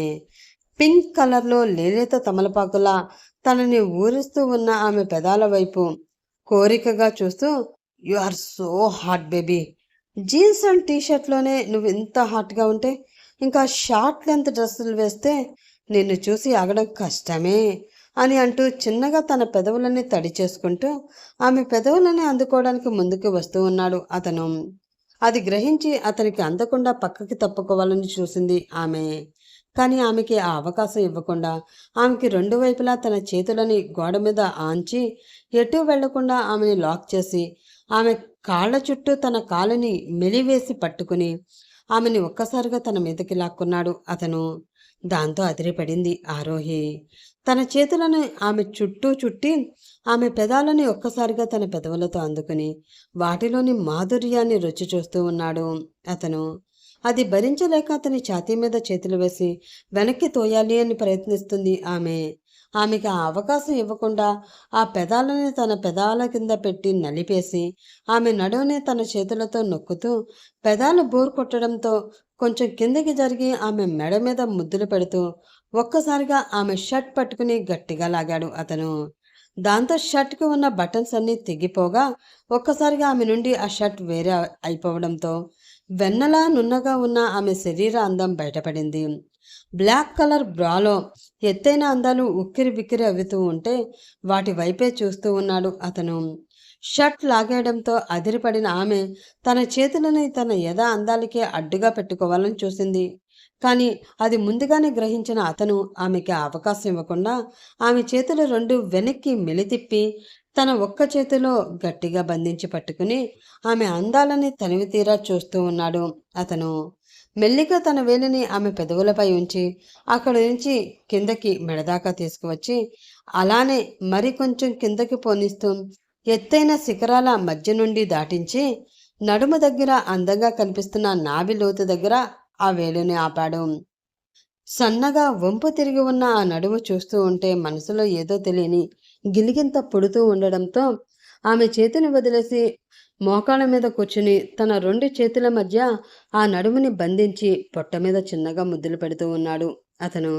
రే, వదలరా, నన్నేం చేయొద్దు, ప్లీజ్ వదులు అని అంటూ అరుస్తూ అతను చేస్తున్న పనులకి ఉక్కిరి బిక్కిరి అవుతూ అతని జుట్టు పట్టుకుని గట్టిగా లాగేస్తూ ఉంది ఆమె. కానీ అతను వదల్లేదు. అలానే ముద్దులు పెడుతూ ఆమె నాభి చుట్టూ తన నాలుకతో లీక్ చేస్తూ ఆ నాభిలోతుని తన నాలుకతో కొలుస్తూ ఉన్నాడు. అప్పటి వరకు అతని నుండి తప్పించుకోవాలని ప్రయత్నించిన ఆమెలో ఒక్కసారిగా ఏదో తెలియని వింతైన ఫీలింగ్ కలగడంతో అమ్మా అంటూ చిన్నగా అరిచింది. దానితో తల ఎత్తి ఆమె మొహంలోకి చూసిన అతనికి ఒక రకమైన ఫీలింగ్ ఆమె మొహంలో కనిపించింది. అది చూసి వంకరగా నవ్వుతూ పైకి లేచి ఆమెని అలాగే తన చేతుల్లోకి ఎత్తుకున్నాడు. మిక్స్డ్ ఫీలింగ్కి లోనైన ఆరోహి అతని నుంచి తప్పించుకోవడానికి చాలా ప్రయత్నం చేస్తుంది. కానీ అది ఆమెకి సాధ్యపడడం లేదు. ప్లీజ్ నన్ను వదిలే అని బతిమలాడుతూ ఉంది. వంకరగా నవ్వుతూ, ఇప్పుడే కదే నేను చేస్తున్న పని బాగా నచ్చి చాలా ఎంజాయ్ చేశావు, మరి అప్పుడే ఏంటి వదిలే అంటావు? ఒక్క చిన్న పనికి నువ్వు అంత ఎంజాయ్ చేస్తే ఒక్కసారి ఆలోచించు, బెడ్ మీద నీకు స్వర్గం చూపిస్తా మళ్ళీ మళ్ళీ కావాలి అని అడిగేలా చేస్తా. లైఫ్లో తర్వాత ఎంతమందితో బెస్ట్ షేర్ చేసుకున్నా కూడా ఈ ఫీలింగ్ రాదు. నేనే ది బెస్ట్ అనిపిస్తా అని అంటున్న అతన్ని కోపం నిండిన కళ్ళతో చూస్తూ యూ ఇడియట్ అంటూ అలాగే చాచిపెట్టి అతని చెంప మీద గట్టిగా కొట్టింది ఆమె. ఫర్ ది ఫస్ట్ టైం తనను ఒక అమ్మాయి అలాగా కొట్టడంతో అతని కళ్ళు ఎర్రగా రౌద్రంగా మారాయి. ఆ వెంటనే తన కోపాన్ని కంట్రోల్ చేసుకుంటూ, శృంగారంలో ఏదైనా సరే సుఖంగానే ఉంటుంది. నీతో నా కోరిక తీర్చుకునే వరకు నీకు ఈ అవకాశం. అప్పటి వరకు నువ్వు ఏం చేసినా నేను కూల్గానే ఉండడానికి ప్రయత్నిస్తాను. ఎన్నిసార్లు కొట్టుకుంటావో కొట్టుకో. కానీ వన్స్ నువ్వు నాకు బోరి కొట్టావు అంటే నీకు నరకం చూపిస్తాను. అలా అని చంపుతాను అని అనుకోకు. ప్రతి క్షణం చచ్చేలా చేస్తాను అని అంటూ ఒక్కసారిగా ఆమెను విసిరేశాడు అతను. అప్పటి వరకు అతని మాటలకి షాక్ తిన్నట్లు అలా చూస్తూ ఉన్న ఆరోహి ఒక్కసారిగా గోరువెచ్చని నీళ్లు తన శరీరాన్ని తాకడంతో తుళ్ళిపడి చూసింది. ఆమెకి అప్పుడు అర్థమైంది అతను విసిరింది బెడ్ మీదకి కాదు, వాటర్ టబ్లోకి అని. మా వాళ్ళు కొట్టిన దెబ్బలకి నీ ఒళ్ళంతా హూనమైపోయినట్లుందిగా. ఈ టైంలో నేను ఏం చేసినా కూడా నా టాలెంట్ నీకు తెలీదు. ఆ దెబ్బల వల్ల కలిగే నొప్పే తెలుస్తుంది. కాబట్టి ఆ దెబ్బలు తగ్గే వరకు నువ్వు ప్రశాంతంగా హాయిగా ఇక్కడే ఉండవచ్చు. తగ్గిన వెంటనే నేనంటే ఏంటో నీకు చూపిస్తాను. ఆ తర్వాతే మన ఇంటిమేషన్ గుర్తుపెట్టుకుని త్వరగా ఫ్రెష్ అయ్యిరా, డిన్నర్ చేద్దాం అని చెప్పి ఆ వాష్రూమ్ నుండి బయటకు వెళ్ళిపోయాడు అతను. దానితో ఒక్కసారిగా కళ్ళల్లో నీళ్లు చేరిపోగా ఏడుస్తూ ఉంది ఆరోహి. ఈ నరకం కన్నా వాళ్ళ చేతుల్లో అప్పుడే చనిపోయి ఉంటే బాగుండేది అన్న ఫీలింగ్ ఆమె మనసులో కలుగుతూ ఉంది. అలా ఎంతసేపు ఏడ్చిందో తెలియదు. చాలాసేపు అలాగే ఉండిపోయింది. ఎంతసేపటికి ఆమె బయటికి రాకపోవడంతో డోర్ దగ్గరికి వచ్చి ఆ డోర్ ఓపెన్ చేసి లోపలికి చూస్తూ, ఇంకా ఎంతసేపు అలా ఏడుస్తూ కూర్చుంటావు? త్వరగా వస్తావా? లేదంటే నన్నే లోపలికి వచ్చి నీకు స్నానం చేయించి మరీ నిన్ను బయటికి తీసుకురమ్మంటావా అంటూ గట్టిగా అరిచాడు అతను. ఆ మాటతో అదిరిపడి వద్దు వద్దు, నేను వచ్చేస్తున్నాను, జస్ట్ జస్ట్ 5 మినిట్స్ అంటూ కంగారుగా చెప్పేసింది ఆరోహి. ఓకే, జస్ట్ 5 మినిట్స్ అంతే. అంతకు మించి ఒక్క సెకండ్ ముందుకు వెళ్ళినా కూడా నేను లోపలికి రావాల్సి వస్తుంది, గుర్తుపెట్టుకో అని వార్నింగ్ ఇచ్చి బయటికి వెళ్ళిపోయాడు డెవిల్.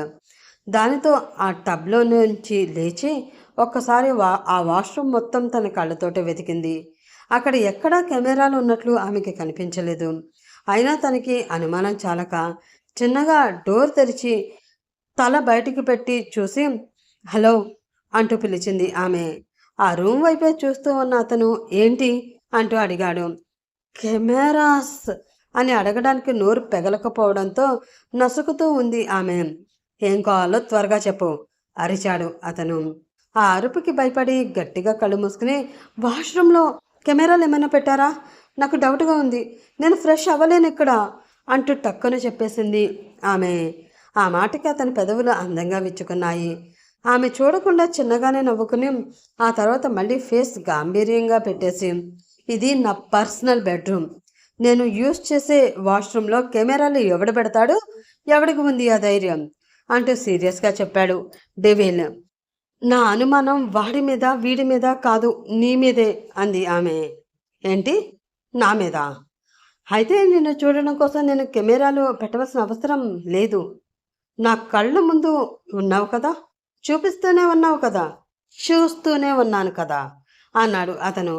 ఆ మాటతో అదిరిపడి కిందకి చూసుకున్న ఆమెకి తడిసిన తన ఇన్నర్వేర్ నుంచి తడి అందాలు బయటికి కనువిందు చేస్తున్నాయి అన్న విషయం అప్పుడు అర్థమైంది. దాంతో సచ్చినోడా అని గట్టిగా తిడుతూ డోర్ ఫాస్ట్గా వేసి తల కొట్టుకుంది ఆమె. అది చూసి చిన్నగా నవ్వుకుంటూ లేచి ఆ వాష్రూమ్లో ఉన్న లైట్స్ ఆఫ్ చేశాడు అతను.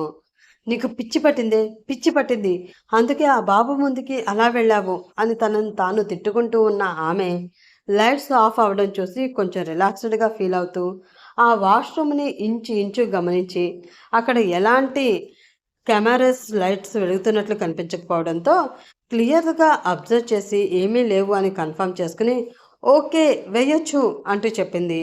దాంతో మళ్ళీ అక్కడ లైట్స్ వెలిగాయి.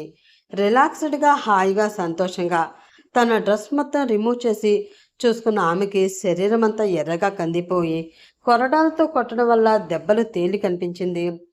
చిన్నప్పుడు తప్పు చేసినా కూడా మా అమ్మ నాన్న నన్ను ఇంతలా కొట్టలేదు. ఎదవ సచ్చినోళ్ళు ఎంత గట్టిగా కొట్టారో. వాళ్ళ చేతులు విరిగిపోను, కాళ్ళు పడిపోను, వాళ్ళ కళ్ళు కాకులెత్తుకుపోను. ఒక్కొక్కడు దున్నపోతులా ఉన్నారు. అడ్డంగా సంపాదించిన సొమ్ము వీళ్ళకి పంచి పెడుతూ ఉంటే అడ్డమైన బిర్యానీలు పందుల్లా తిని అడ్డగాడిదల్లా బలిశారు ఒక్కొక్క వెధవాని. పాపిష్టోళ్ళు పాపిష్టోళ్ళు. వీళ్ళు చచ్చి నరకానికి వెళ్ళాక ఆ యమ్ముడు వీళ్ళని సలసలా కాలే నూనెలోనే ఒక్కొక్కరిని వేయించేసి వాళ్ళ ఒళ్ళు బద్దలు కొట్టేయాలి. అప్పుడు కానీ తెలిసి రాదు వెధవలకి ఎదుటి వాళ్ళని కొడితే వచ్చే నొప్పి ఏంటి అన్నది అని తిట్టుకుంటూ ఏదోలా కష్టపడి స్నానం చేసేసింది. ఆ తర్వాత ఆమెకి అసలైన ప్రాబ్లం స్టార్ట్ అయింది. ఉన్న ఒక్క షర్ట్ బటన్స్ తెంపేశాడు. మిగిలిన డ్రెస్ తడిచిపోయేలా చేయడానికి నన్ను టబ్లో పడేశాడు. ఇప్పుడు నాకు దిక్కేంటి? నేను ఏ డ్రెస్ వేసుకోవాలి అని అనుకుంటూ తల పట్టుకుని కూర్చుంది ఆమె. తను చెప్పిన టైం అయిపోయి 5 నిమిషాలు అవడంతో, ఏ ఇంకా అవ్వలేదా, రమ్మంటావా నన్ను అంటూ అరిచాడు అతను. వచ్చేసాడు రాక్షసుడు అని తిట్టుకుంటూ, అయ్యింది బాబు అయ్యింది, కానీ ఎలా రావాలో తెలియడం లేదు అంటూ చెప్పింది ఆమె. పర్వాలేదు, నువ్వు ఎలా వచ్చినా పర్వాలేదు, నాకేమీ అభ్యంతరం లేదు అన్నాడు అతను. ఉండదురా, నీకెందుకుంటుంది అభ్యంతరం? గండు పిల్లల కళ్ళు వేసుకుని మిర్రు మిర్రు అంటూ బాగానే చూస్తున్నావు కదా, నీ కళ్ళల్లో కారం కొట్ట అని తిట్టుకుని, కానీ నాకు ప్రాబ్లం, నేను రాను, ఇక్కడే ఉంటాను అంటూ అరిచింది ఆమె. అంటే అక్కడే ఉండి నా నుంచి తప్పించుకోవాలని చూస్తున్నావా? అలా అనుకుంటే అది నీ పిచ్చి భ్రమనే అవుతుంది. ఆ వాష్రూమ్కి కొంచెం పక్కగా నీకు కావలసిన డ్రెస్ పెట్టాను, అది వేసుకుని త్వరగా రా అంటూ ఆర్డర్ వేశాడు అతను. చిన్నోడా, నీకన్నా ఫాస్ట్గా నీ బ్రెయిన్ పనిచేస్తుందేంట్రా? నేను తప్పించుకోవడానికి ఏ వీలు లేకుండా నన్ను అన్ని విధాలుగా లాక్ చేసి పడేస్తున్నావు. కనీసం బట్టలు లేవు అన్న వంకతో ఇక్కడే సెటిల్ అయిపోదాం, ఏదోలా తప్పించుకుందామని నేను చూస్తే ఆ అవకాశం కూడా నాకు లేకుండా చేశావు, దుర్మార్గుడా అని తిట్టుకుంటూ ఏడుపు మొహం వేసుకుని ఆ డ్రెస్ తీసుకుని అది వేసుకుని డోర్ తీసుకుని నీరసంగా తల వాలేసి బయటకు వచ్చింది ఆరోహి. ఎందుకంటే ఆమె వేసుకున్నది నైట్ గౌన్, అది కూడా మోకాళ్ళ వరకు మాత్రమే ఉంది. ఆమె బయటికి రాగానే ఆమె కాళ్ళ వైపు చూస్తూ ఉన్న అతను ఆమె నీరసాన్ని పెద్దగా గమనించలేదు. నువ్వు ఎందుకు ఫుల్ కవర్ అయ్యే డ్రెస్లు వేసుకుంటావో నాకు ఇప్పుడే అర్థమైంది. నీ లెగ్స్ ఉన్నాయే, సో సెక్సీ బేబీ అని మత్తైన గొంతుతో అన్నాడు అతను. దానితో అదిరిపడి తన నైటీని కిందకి లాక్కోవాలి అని చాలా ప్రయత్నిస్తూ ఉంది ఆమె. అది చూసి, ఎక్కువగా లాగకు, కూడి చేతికొచ్చేస్తుంది, ఆ తర్వాత కనిపించకూడనివన్నీ కనిపిస్తే నన్ను ఆపడం కష్టం, తట్టుకునే శక్తి నీకు ఉంటే నేను కూడా కాదు అనను అనుకో అన్నాడు అతను. సచ్చినోడా అని కచ్చిగా మనసులోనే తిట్టుకుంది ఆమె. తిట్టుకున్నది చాలు, వచ్చి భోజనం చేయి, అసలే నీరసంతో పడిపోయేలా ఉన్నావు అన్నాడు అతను. అప్పుడే అతను ఆల్రెడీ ఆర్డర్ చేసిన ఫుడ్ తీసుకుని ఆ గదిలోకి వచ్చాడు ఒక వెయిటర్. నువ్వు వెళ్ళు అంటూ అతనితో చెప్పాడు డెవిల్. దాంతో అతను వెళ్ళిపోగా ఆ ఫుడ్ వైపు చూస్తున్న పాపం మన పాపకి కూడా కడుపులో ఒక రకమైన ఆకలి మెదలడంతో ఇంకేమీ చెయ్యలేక బెడ్ మీద ఉన్న ఒక దిండు తీసుకుని వెళ్ళి అతనికి కొంచెం దూరంగా ఉన్న ఆ సోఫా మీదే కూర్చుని ఆ తలగడని తన ఒడిలో పెట్టుకుని అక్కడే ఉన్న ఒక ప్లేట్ తీసుకుని అనుమానంగానే ప్లేట్లో ఫుడ్ వడ్డించుకుంటూ అతను వడ్డించుకోకుండా తన వైపే చూస్తూ ఉండడం చూసి, మీరు వడ్డించుకోరా, ఆకలి వేయడం లేదా మీకు అంటూ అడిగింది. అది తన మీద కన్సర్న్ కాదు, ఆ ఫుడ్లో తను ఏమైనా కలిపాడేమో అన్న అనుమానంతో ఆమె అడుగుతుంది అని అతనికి అర్థం అవడంతో, నువ్వు వడ్డిస్తున్నావుగా అన్నాడు అతను. ఇది నాకు మీకు కాదు అంది ఆమె. నీకు నాకు కాదు బేబీ, మనకి. ఆ వడ్డించిన ఫుడ్ ముందు నాకు తినిపించి ఆ తర్వాత నువ్వు తిను అంటూ చెప్పాడు అతను.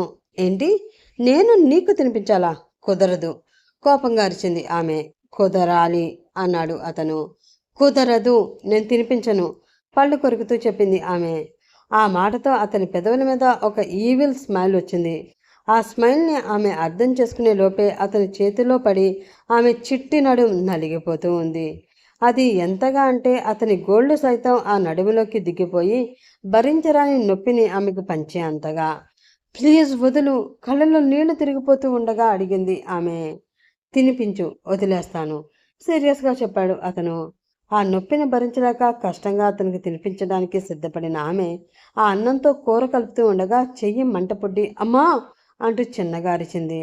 దానితో ఆమె నడుముని వదిలేసి ఏమైంది అంటూ ఆమె చెయ్యి పట్టుకుని ఆ చేతి వైపు చూసిన అతనికి చెయ్యి మొత్తం స్వెల్లింగ్ వచ్చి ఎర్రగా కందిన దెబ్బలు కనిపిస్తూ ఉన్నాయి. అది చూసిన అతని కళ్ళు కోపంతో రగిలిపోతున్నాయి. నిన్నెంతలా హింసించిన వాడిని పొరపాటును కూడా వదలను. వాడికి ఈ భూమి మీద నూకలు చెల్లిపోనట్లే అని మనసులో అనుకుని సర్లే ఇటివ్వు నేను పెడతాను అంటూ ఆమె చేతిలోని ప్లేట్ అతను తీసుకున్నాడు. నువ్వా ఆశ్చర్యంతో అడిగింది ఆమె. హే నేను పెట్టకూడదా లేక నేను పెడితే నువ్వు తినవా సీరియస్గా అడిగాడు అతను. తినను తినను అంతే సీరియస్గా చెప్పింది ఆమె.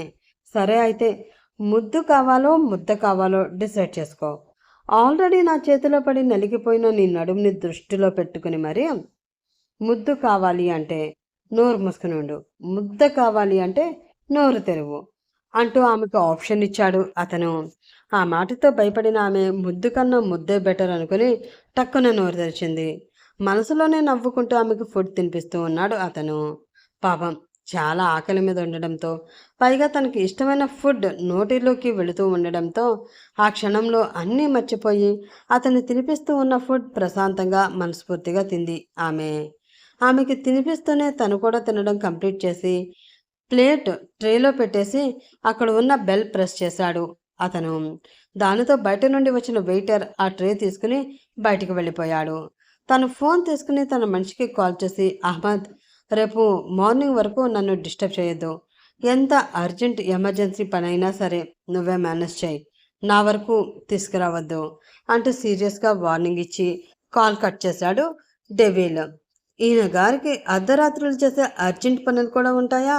అవునులే, ఎంతైనా మాఫియా డాన్ కదా. వీళ్ళ చీకటి బ్రతుకులు చీకటిని తప్ప వెలుగుని భరించలేని బ్రతుకులు, చిచి అని మనసులో ఆమె అనుకుంటూ ఉండగా రిమూవ్ యువర్ డ్రెస్ అంటూ అతని నోటి నుండి వచ్చిన ఆ మాటకి ఉలిక్కిపడి చూసింది ఆమె. వాట్? కనుబొమ్మలు ముడివేసి భయంగా అతన్ని చూస్తూ అడిగింది ఆమె. I say remove your dress అంటూ చెప్పాడు అతను. ఎందుకు? ఇందాకే కదా నా ఒంటి మీద దెబ్బలు తగ్గే వరకు నన్ను ఏమి చేయను అన్నారు. ఇంకా అవి పచ్చిగానే ఉన్నాయి, తగ్గలేదు. సో ప్లీజ్ నన్నేమీ చేయొద్దు అని వణుకుతున్న గొంతుతో అడిగింది ఆమె. చెప్పింది చేయడం అలవాటు లేదా నీకు? కోపంగా అరిచాడు అతను. No I can't, please don't do this బెదురు కళ్ళతో అతన్ని చూస్తూ అంది ఆమె. నువ్వు తీస్తావా, నన్ను తీసేయమంటావా చాలా సీరియస్గా అడిగాడు అతను. ప్లీజ్ నేను చేయలేను, నన్ను ఇబ్బంది పెట్టద్దు కన్నీళ్లతో వేడుకుంది ఆమె. తను చెప్పింది చెయ్యకపోవడంతో కోపం వస్తుంది అతనికి. కానీ కంట్రోల్ చేసుకుని చెప్పాను కదా నేను ఏమి చేయను అని. ఇంకా ఎందుకు ఆ భయం? మర్యాదగా చెప్పింది చెయ్యి, లేదు అంటే నా మాటను కూడా మర్చిపోయి ఏదైనా చేయగలను. నువ్వు కూడా నాతో ఇంటిమేషన్ కోరుకుంటే అలానే ఉండు. నా చేతులతో నేనే నీ డ్రెస్ రిమూవ్ చేసి నీ అందాలని నా సొంతం చేసుకుంటాను. ఆమెని అదొక రకంగా చూస్తూ అన్నాడు అతను. ఆ మాటకి అదిరిపడింది ఆమె. చెయ్యను అని చెప్పినంత మాత్రాన ఎలా నమ్మడం? అయినా నమ్మినా కూడా బట్టలు విప్పి నా ముందు నిలబడు అంటే ఏ ఆడపిల్ల అయినా ఆ పని ఎలా చేస్తుంది? ఆ మాత్రం తెలీదా ఈ మహానుభావుడికి అని ఆమె మనసులో తిట్టుకుంటూ ఉంటే కోపం అంతకంతకీ పెరిగిపోగా ఐ సెడ్ డూ ఇట్ అంటూ గట్టిగా అరిచాడు అతను.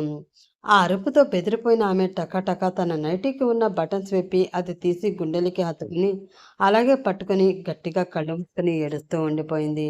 ఇప్పుడు ఆమె శరీరం మీద ఇన్నర్ తప్ప ఇంకేమీ లేవు. వెరీ గుడ్ అని చెప్పి అప్పటికే తెప్పించి అక్కడ పెట్టిన ఆయింట్మెంట్ తీసుకుని ఆమె శరీరంపై ఉన్న దెబ్బలకి సున్నితంగా రాస్తూ ఉన్నాడు అతను.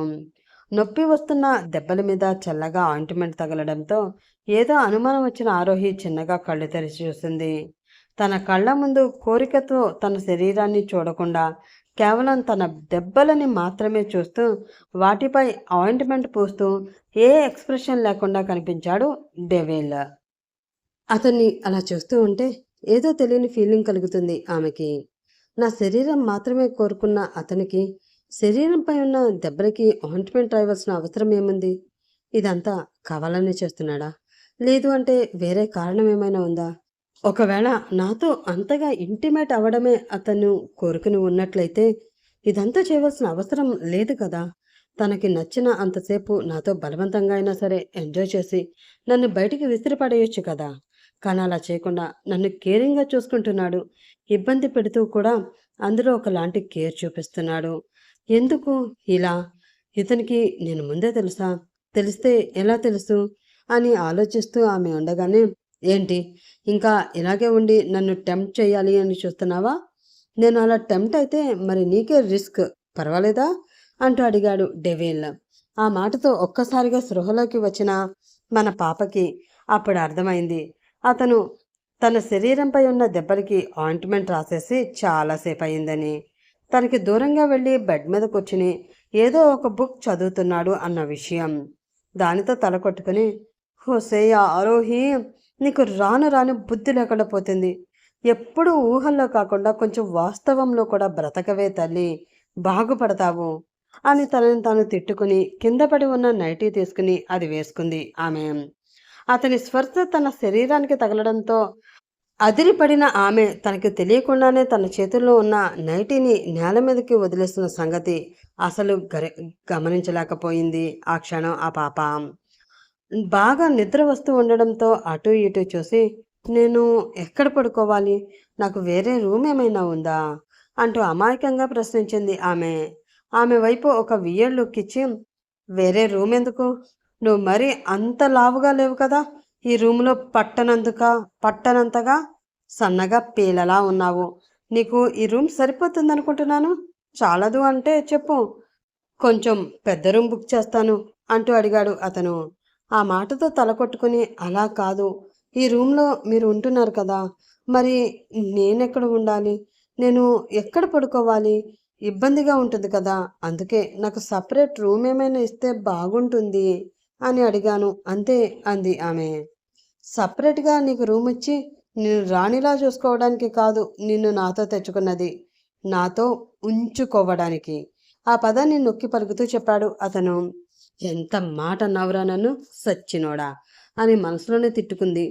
చెప్పాలి అంటే పైకే తిట్టి లాగిపెట్టి అతని చెంప మీద కొట్టాలి అని ఆ క్షణం ఆమెకు అనిపించింది.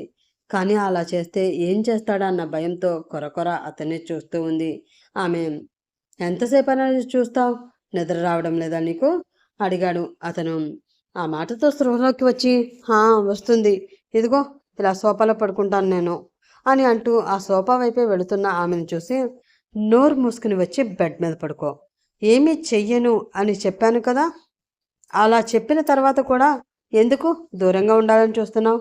నువ్వొచ్చి నా మీద పడుకున్నా కూడా నేను నిన్ను ఏమీ ముట్టుకోనులే, వచ్చి పడుకో అని అతను గట్టిగా అరవడంతో, దేవుడా, దారిని పోయే కంపెనీ తీసుకువచ్చి నెత్తి మీద పెట్టుకోవడం అంటే ఇదే అనుకుంటా.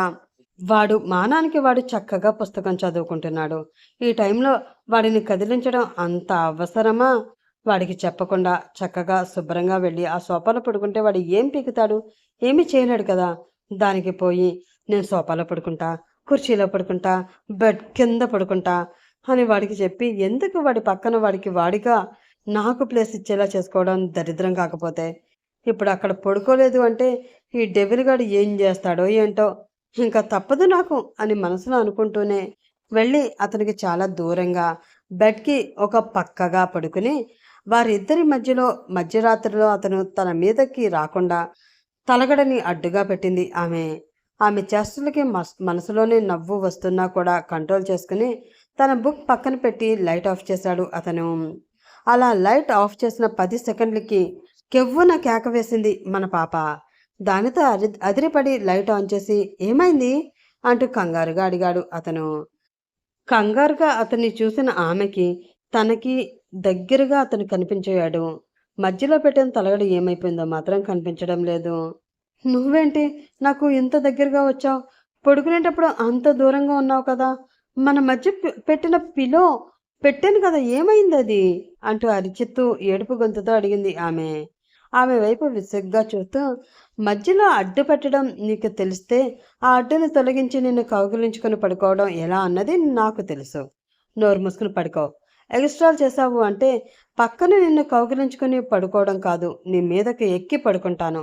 ఆ తర్వాత రాత్రంతా నా బరువుని మోస్తూ రోడ్ రోలర్ కింద పడిన రోడ్డులా అయిపోతుంది నీ శరీరం. అవసరమా నీకు అంత అడ్వెంచర్ అంటూ వార్నింగ్ ఇస్తున్నట్లే అడిగాడు అతను. ఆ వార్నింగ్తో ఒక్కసారిగా ఆ పొజిషన్ని ఊహించుకున్న ఆమెకి వెన్నులో వణుకు పుట్టడంతో అలా ఎలా లేచిందో అలానే వెనక్కి పడిపోయి గట్టిగా కళ్ళు మూసుకుంది ఆమె. అది చూసి చిన్నగా నవ్వుకొని లైట్ ఆఫ్ చేసి మళ్ళీ ఆమెని తన దగ్గరికి తీసుకుని తన కౌగిలిలో బంధించి ప్రశాంతంగా కళ్ళు మూసుకున్నాడు అతను. ఆ కౌగిలి చాలా ఇబ్బందిగా ఊపిరి ఆడని విధంగా ఉన్నా కూడా అతను ఎక్కడ తన మీదకి ఎక్కేస్తాడో అన్న భయంతో అలానే అటు ఇటు కదలకుండా బొమ్మల ఊపిరి బిగబెట్టి ఆలోచిస్తూ ఉన్న ఆమెకి తనకి తెలియకుండానే మెల్లిగా నిద్ర పట్టేసింది. ఇక్కడ ఆరోహి రాలేదు అని పల్లవి టెన్షన్ పడుతూ ఉంది. నీకెందుకే అంత టెన్షన్? అది ఏదో దాని ఉద్యోగం పని మీద వెళ్ళింది, అదే వస్తుందిలే. దానికోసం నువ్వు మరీ ఇంతలా ఆలోచించి బీపీ తెచ్చుకోకు. రా భోజనం చేద్దు గాని అంటూ పిలిచింది ఆమె తల్లి. నాకేమీ వద్దమ్మా, ఆకలిగా లేదు. ప్రమాదంలోకి వద్దు అంటే నా మాట వినకుండా వెళ్ళింది. ఏమైందో ఏంటో దానికి ఏమీ తెలియడం లేదు అని కంగారుగా అంది పల్లవి. ఏమీ అవదు, అది క్షేమంగానే ఉంటుంది. నువ్వు కంగారు పెట్టుకోకు. అయినా తనకి తెలిసే కదే అక్కడికి వెళ్ళింది. తెలిసి వెళ్ళిన దానికి ఎలా రావాలో కూడా తెలిసే ఉంటుంది కదా, కాబట్టి ఖచ్చితంగా వస్తుంది. నువ్వు బెంగ పెట్టేసుకోకు అని అంటూ ధైర్యం చెప్పింది ఆమె తల్లి. అయినా కూడా పల్లవి మనసులో లేదు. ఆరోహి గురించి ఆలోచిస్తూ ఉండడంతో ఆకలిగా కూడా లేదు అని చెప్పి తన గదిలోకి వెళ్ళిపోయింది ఆమె. ఆమె వైపు చూసి విరక్తిగా పెదవిరిచింది ఆమె తల్లి. నెక్స్ట్ డే మార్నింగ్ మెల్లిగా మెలకువ వస్తూ ఉండడంతో పట్టేసినట్లు ఉన్న తన శరీరాన్ని అటూ ఇటూ కదుపుతూ ఉంది ఆరోహి. కానీ ఏదో ఇనప స్తంభాల మధ్య తనని బంధించినట్లు అనిపిస్తూ ఉండడంతో ఆ శరీరం ఎటూ కదలకుండా కదలను అని మొరాయిస్తూ ఉంది.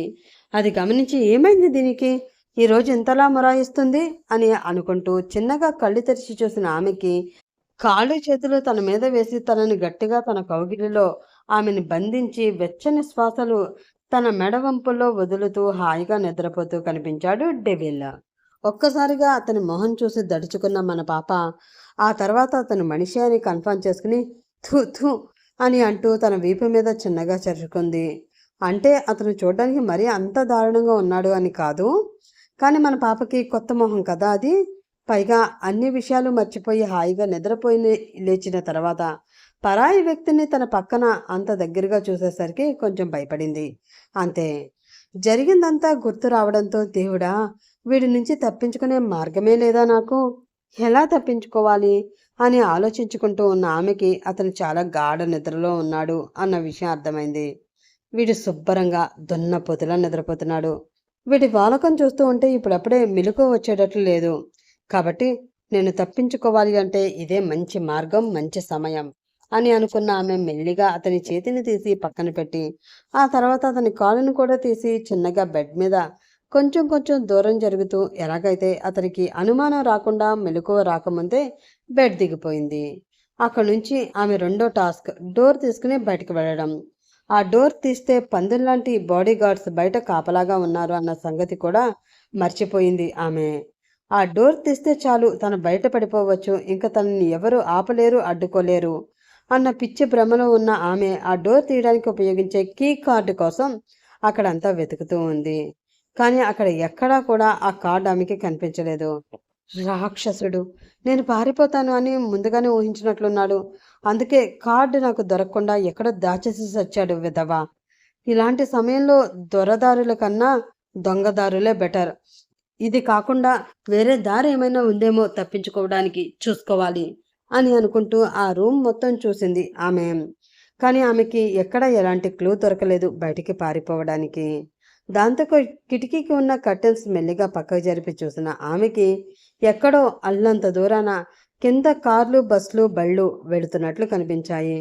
దేవుడా, ఇక్కడి నుంచి పెడితే ఏ కారు కిందో పడి నా శరీరం నుజ్జు నుజ్జు అయిపోతుంది. అది కూడా తెలియకముందే ట్రావెలింగ్లోనే ట్రావెలింగ్ మధ్యలోనే నా సోల్ యముడికి పార్సల్ అయిపోతుంది. అంత రిస్క్ చేయడం ఎందుకులే అని మనసులో అనుకుని ప్రస్తుతానికి అక్కడి నుంచి దూకాలి అన్న ఐడియాని వెనక్కి తీసుకుని, ఇలా కాదు కానీ బాల్కనీలోకి వెళదాం. సినిమాలో చూపించినట్లు ఈ బాల్కనీ నుండి పక్క రూమ్ బాల్కనీలోకి దూకడానికి అవకాశం ఏదైనా ఉంటే దూకి పారిపోవచ్చు అని అనుకున్న ఆమె బాల్కనీలోకి వెళ్ళింది. ఆమె అనుకున్నట్లే పక్క రూమ్ బాల్కనీ ఈ బాల్కనీకి చాలా దగ్గరగా ఉంది. కానీ మరీ అంత దగ్గరగా కాదు. ఆ పక్కన ఉన్న పిట్టగోడ లాంటి చిన్న గోడ మీద ఒక 10 అడుగులు వేస్తే పక్క రూమ్కి ఉన్న బాల్కనీలోకి వెళ్ళిపోవచ్చు. అది కూడా చాలా ఈజీగా. అసలే ఎత్తైన ప్రదేశాల నుండి కిందకి చూస్తే కళ్ళు తిరిగి పడిపోయే జబ్బున్న ఆమె ఇప్పుడు ఆ జబ్బును కూడా లెక్క చేయకుండా ఏదోలా కళ్ళు మూసుకుని ఆ 10 అడుగుల దూరాన్ని కరిగించేసి ఇక్కడి నుంచి పారిపోవచ్చు అని అనుకుని మెల్లిగా ఆ బాల్కనీ గోడ ఎక్కి ఆ పిట్టగోడ లాంటి ఆ చిన్న గోడ మీద ఒక కాలు వేసింది.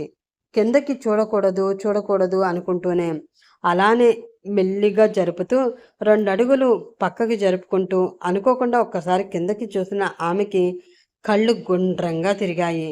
దాంతో దేవుడా అని అనుకుంటూ ఆ గోడకి బల్లిలా అతుక్కుపోయింది. మళ్ళీ కళ్ళు తెరిచే సాహసం కూడా ఆమె చెయ్యలేదు.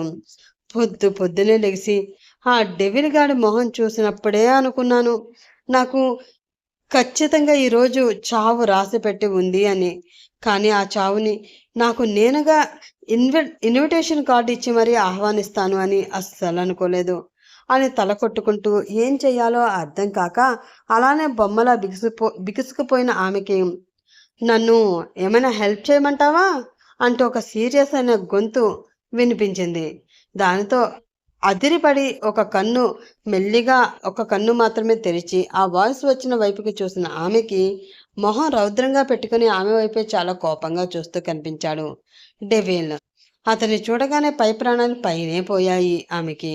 ఇంకా నేను కింద పడలేదు కదా, మరి అప్పుడే యముడేంటి వచ్చి నా ముందు నిలబడి నాకు సెకండ్ ఇస్తున్నట్లు అనిపిస్తుంది అని ఆమె చిన్నగా అన్న మాటలు అతనికి వినిపించడంతో, యముడు కాదు నీ పాలిట చండ శాసనుడు అని పళ్ళు కొరుకుతూ అన్నాడు అతను. ఆ మాటతో అక్కడ ఉన్నది డెవిల్ అని అర్థమైపోవడంతో, నీకు నీకు అప్పుడే మెలకు వచ్చేసిందా ఏడుపు గొంతుతో అడిగింది ఆమె.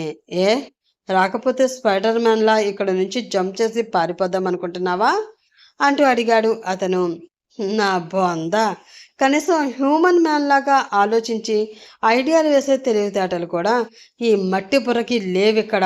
అలాంటిది స్పైడర్ మ్యాన్లా జంప్ చేయడం కూడాను అంత సీన్ లేదు. కానీ నాకు ప్లీజ్ ఇక్కడ నుంచి ఎలాగైనా నన్ను కాపాడవా, బయటకు వచ్చే మార్గం చెప్పవా, కిందకి చూస్తుంటే భయం వేస్తుంది, పై ప్రాణాలు పైనే పోయేటట్లున్నాయి, కళ్ళు తిరిగిపోతున్నాయి అంటూ దీనమైన గొంతుతో అడిగింది ఆరోహి.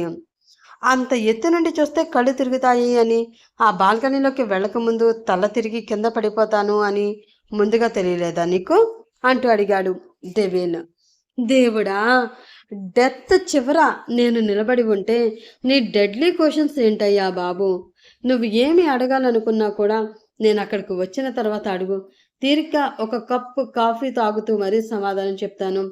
అంతే తప్ప ఇక్కడ ఉండగా అడిగితే నీకు సమాధానం చెప్పే లోపలే పైకి పోయేలాగా ఉన్నాను. కాపాడ్రా మగడా అంది ఆమె. ఆమె ఫేస్లో కనిపిస్తున్న ఎక్స్ప్రెషన్ చూసి చిన్నగా నవ్వుకుని, సరే నీ చెయ్యిటివి అన్నాడు అతను. వాళ్ళిద్దరికీ మధ్య పెద్ద గ్యాప్ లేకపోవడంతో తన చెయ్యి అతనికి అందించింది ఆమె. కానీ బాల్కనీ చివరికి వచ్చి ఆమె చెయ్యి పట్టుకోవడానికి ట్రై చేశాడు అతను. కానీ ఆ చెయ్యి అందకపోవడంతో, మెల్లిగా ఒక అడుగు ఇటువైపు వెయ్యి అన్నాడు అతడు. దానితో తన కాలుని చిన్నగా పక్కకి కదిపింది ఆరోహి. కానీ అదే సమయంలో ఎక్కువ టెన్షన్ పడిపోవడంతో ఆ కదిపిన కాలు పక్కకి కాక ఎదరికి కదిలి కింద పడిపోబోయింది. వెంటనే రియాక్ట్ అయిన డెవిల్ ఆమె చెయ్యి అందుకున్నాడు. అతని చెయ్యి గట్టిగా పట్టుకుని గాలిలో వేలాడుతూ ఉంది ఆరోహి. ప్లీజ్ వదలొద్దు, చచ్చిపోతాను అని ఆమె అనడంతో గట్టిగా ఆమె చేతిని పట్టుకుని ఒక్కలాగు తన వైపుకి లాగి బాల్కనీలో తన ఎదురుగా నిలబెట్టి గట్టిగా కళ్ళు మూసుకుని ఇంకా భయంతో వణికిపోతూ ఉన్న ఆమెను చూసి, ఇంకా చావలేదులే, బ్రతికిపోయావు, కళ్ళు తెరిచి చూడవచ్చు అన్నాడు చాలా కోపంగా. ఆమె అలా గాలిలో వేలాడుతూ ఉంటే తన ప్రాణం పోతుందేమో అన్నంత ఫీలింగ్ కలిగింది అతనికి. అలా ఎందుకు జరిగిందో, తన గుండె ఎందుకు అంత వేగంగా కొట్టుకుందో అతనికి ఆ క్షణం అర్థం కాలేదు. కానీ ఎక్కడ ఆమెను కోల్పోతానా అన్న బాధ అతని గుండెల్లో గట్టిగా ఉంది అని చెప్పొచ్చు. అతని మాట చాలా దగ్గరగా వినిపిస్తూ ఉండడంతో చిన్నగా కళ్ళు తెరిచి చూసిన ఆమెకి తనని అతను కాపాడాడు అన్న విషయం చిన్నగా అర్థమవుతూ ఉంది. దాంతో కళ్ళ నుండి కన్నీళ్లు వచ్చేస్తూ ఉండగా ఒక్కసారిగా అతన్ని గట్టిగా హగ్ చేసుకుని thank you, thank you so much అంటూ చెప్పింది ఆమె. ఎందుకు ఆ కౌగిలింత అతి మధురంగా అనిపిస్తూ ఉంది అతనికి. మెత్తనైన పరువాలు అతని ఛాతీకి తగులుతూ ఉంటే ఒక రకమైన పులకింత తన శరీరంలో కలుగుతూ ఉంది. ఒక 2 నిమిషాలు అలానే ఉండిపోయి 10 మందిని కాపాడడం కోసం పోయేది నా ప్రాణమే కదా, పర్వాలేదు అనుకున్నాను. కానీ ఆ ప్రాణం పోయే చివరి నిమిషంలో కానీ తెలిసి రాలేదు ఆ ప్రాణానికి ఉన్న విలువ ఏంటో. చాలా చాలా థ్యాంక్స్. ఈరోజు మీరు నా ప్రాణాన్ని కాపాడారు అని అంటూ చెప్పింది ఆమె. కానీ అంతకుముందే అతను తన ప్రాణాన్ని కాపాడాడు అన్న విషయాన్ని ఆమె పూర్తిగా మర్చిపోయినట్లుంది పాపం. సర్లే, చేసిన అడ్వెంచర్లు చాలు కానీ వెళ్ళి ఫ్రెష్ అవ్వు అని అతను చెప్పడంతో తనని తాను కంట్రోల్ చేసుకుని అతనికి కొంచెం దూరం జరిగి మరొక్కసారి థ్యాంక్స్ చెప్పుకొని గదిలోకి వెళ్ళిపోయి ఫ్రెష్ అవ్వడానికి వాష్రూమ్లోకి వెళ్ళింది ఆమె. అప్పటికే ఆమె కోసం కొన్ని డ్రెస్సెస్ తెప్పించాడు అతను. అందులో ఉన్న ఒక జీన్స్ అండ్ టీషర్ట్ వేసుకుని బయటకు వచ్చిన ఆమెను చూసి, నేను బయటకు వెళుతున్నాను, నేను లేను కదా అని నువ్వు పిచ్చి పిచ్చి వేషాలు వేసి పిచ్చి పిచ్చి అడ్వెంచర్లు చేయకు. చేస్తే ప్రాణాలు పోతాయి తప్ప వచ్చి కాపాడే నాదుడే ఉండడు. అలాగే ఈ గదే నీకు ప్రపంచం. ఈ గది దాటి బయటికి రావాలని ఒక్కసారి కూడా ఆలోచించొద్దు. ఆ ఆలోచన నీకు చాలా ప్రమాదం. ఇక్కడ నుండి బయటకు అడుగుపెట్టే అవకాశమే ఉండదు, జాగ్రత్త అని చెప్పి అక్కడి నుంచి బయటకు వెళ్ళిపోయాడు డెవిల్.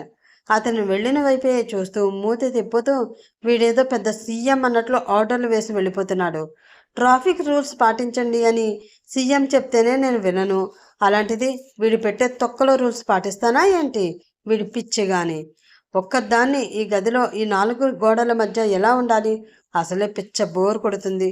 పైగా నా ఫోన్ కూడా లేదు కాసేపు టైంపాస్ చేద్దాము అంటే. అయినా నా పిచ్చి కానీ బయటకు వెళ్ళేవాడు ఫోన్ ఇచ్చి వెళ్తాడా ఏంటి? ఆ ఫోన్ సహాయంతో నేను ఎవరికైనా ఫోన్ చేసి ఇక్కడికి రమ్మని వాళ్ళ సహాయంతో పారిపోతాను అన్న భయం వాడికి ఉంటుంది కదా అని మనసులో అనుకుని అలానే ఆలోచిస్తూ అక్కడే ఉన్న సోఫాలో కూలబడి తన ముందు ఉన్న టీవీ ఆన్ చేసి అందులో వస్తున్న ఏవేవో చెత్త ప్రోగ్రామ్స్ చూస్తూ టైంపాస్ చేస్తూ ఉంది ఆరోహి. అలా ఆ రూమ్లో ఉన్నంతసేపు ఆరోహిని ఏడిపిస్తూ ఆమెకి తన ప్రేమని కొంచెం వైల్డ్గానే చూపిస్తూ బయటికి వెళ్ళిన తర్వాత కూడా ఆమెని మర్చిపోకుండా టైం టు టైం ఆమెకి ఏం కావాలో అన్నీ ఏర్పాటు చేస్తూ అన్నీ ఆమె కాళ్ళ దగ్గరికి వచ్చేలాగానే చేస్తూ చాలా కేర్గా ఆమెను చూస్తూ ఉన్నాడు డెవిల్. కొన్ని రోజుల్లో అతను చూపిస్తున్న కేర్కి తనని తాను మర్చిపోయింది ఆమె. కానీ తను అక్కడ బందీ అయి ఉన్న సంగతి, అక్కడ నుంచి ఎలాగైనా తప్పించుకుని బయటికి వెళ్ళాలి అన్న సంగతి మాత్రం మర్చిపోలేకపోతుంది. అతని కేర్ తనకి ఎంతగా ఆలోచనకి గురి చేసినా కూడా అతను ఒక డెవిల్, ఒక రాక్షసుడు, అలాంటి వాడు తనకి ఎప్పుడూ ప్రమాదమే అని అనుకున్న ఆమె ఏదో ఒక విధంగా తప్పించుకోవడానికి ఏమైనా దారులు ఉన్నాయా అని వెతుకుతున్న సమయంలో రోజు మధ్యాహ్నం 12 గంటలకి తనకి భోజనం ఆగదికే వస్తుంది అన్న విషయం గుర్తువచ్చింది. తను తప్పించుకోవడానికి అదే సరైన టైం అని అనుకున్న ఆమె 12 గంటలు ఎప్పుడవుతుందా అని ఆతృతగా ఎదురు చూస్తూ ఉంది. ఆ సమయం అవడంతో అలర్ట్ అయ్యింది. ఎవరో బయట నుండి గది డోర్ తీస్తున్న సౌండ్ వినిపించడంతో అక్కడే టేబుల్పై ఉన్న ఫ్లవర్ వేస్ తీసుకుని ఏమీ తెలియనట్లు వెళ్ళి ఆ తలుపు పక్కగా నిలబడింది. డోర్ తీసుకుని ఆమె లోపలికి రావడం, ఆమె నెత్తి మీద ఫ్లవర్ వేస్తో గట్టిగా కొట్టడం, ఆ దెబ్బకి స్పృహ తప్పి ఆమె పడిపోవడం, ఆరోహి అక్కడి నుంచి బయటికి పరుగు పెట్టడం అన్నీ టకా టకా జరిగిపోయాయి. ఆ రూమ్ నుండి బయటపడి అమ్మయ్య, ఎవ్వరూ చూడకుండా బాగానే తప్పించుకున్నాను అనుకుని కంగారుగా 4 అడుగులు ముందుకు వేస్తూ ఉండగా ఆమె ఎదురుగా వస్తూ కనిపించాడు డెవిల్. అతన్ని చూసి భయపడి వెనక అడుగు వేసి వెనక్కి తిరిగిన ఆమెకి ఒక 10 మంది బాడీ గార్డ్స్ ఆమెని ఫాలో అవుతూ కనిపించారు. మా సార్ నుంచి తప్పించుకోవడం అంత ఈజీ అనుకుంటున్నారా మేడం? అయినా మీ పిచ్చి కానీ అంత నెట్వర్క్ ఉన్న ఆయన మీకు కాపలా పెట్టకుండా ఎలా ఉంటారు అనుకున్నారు?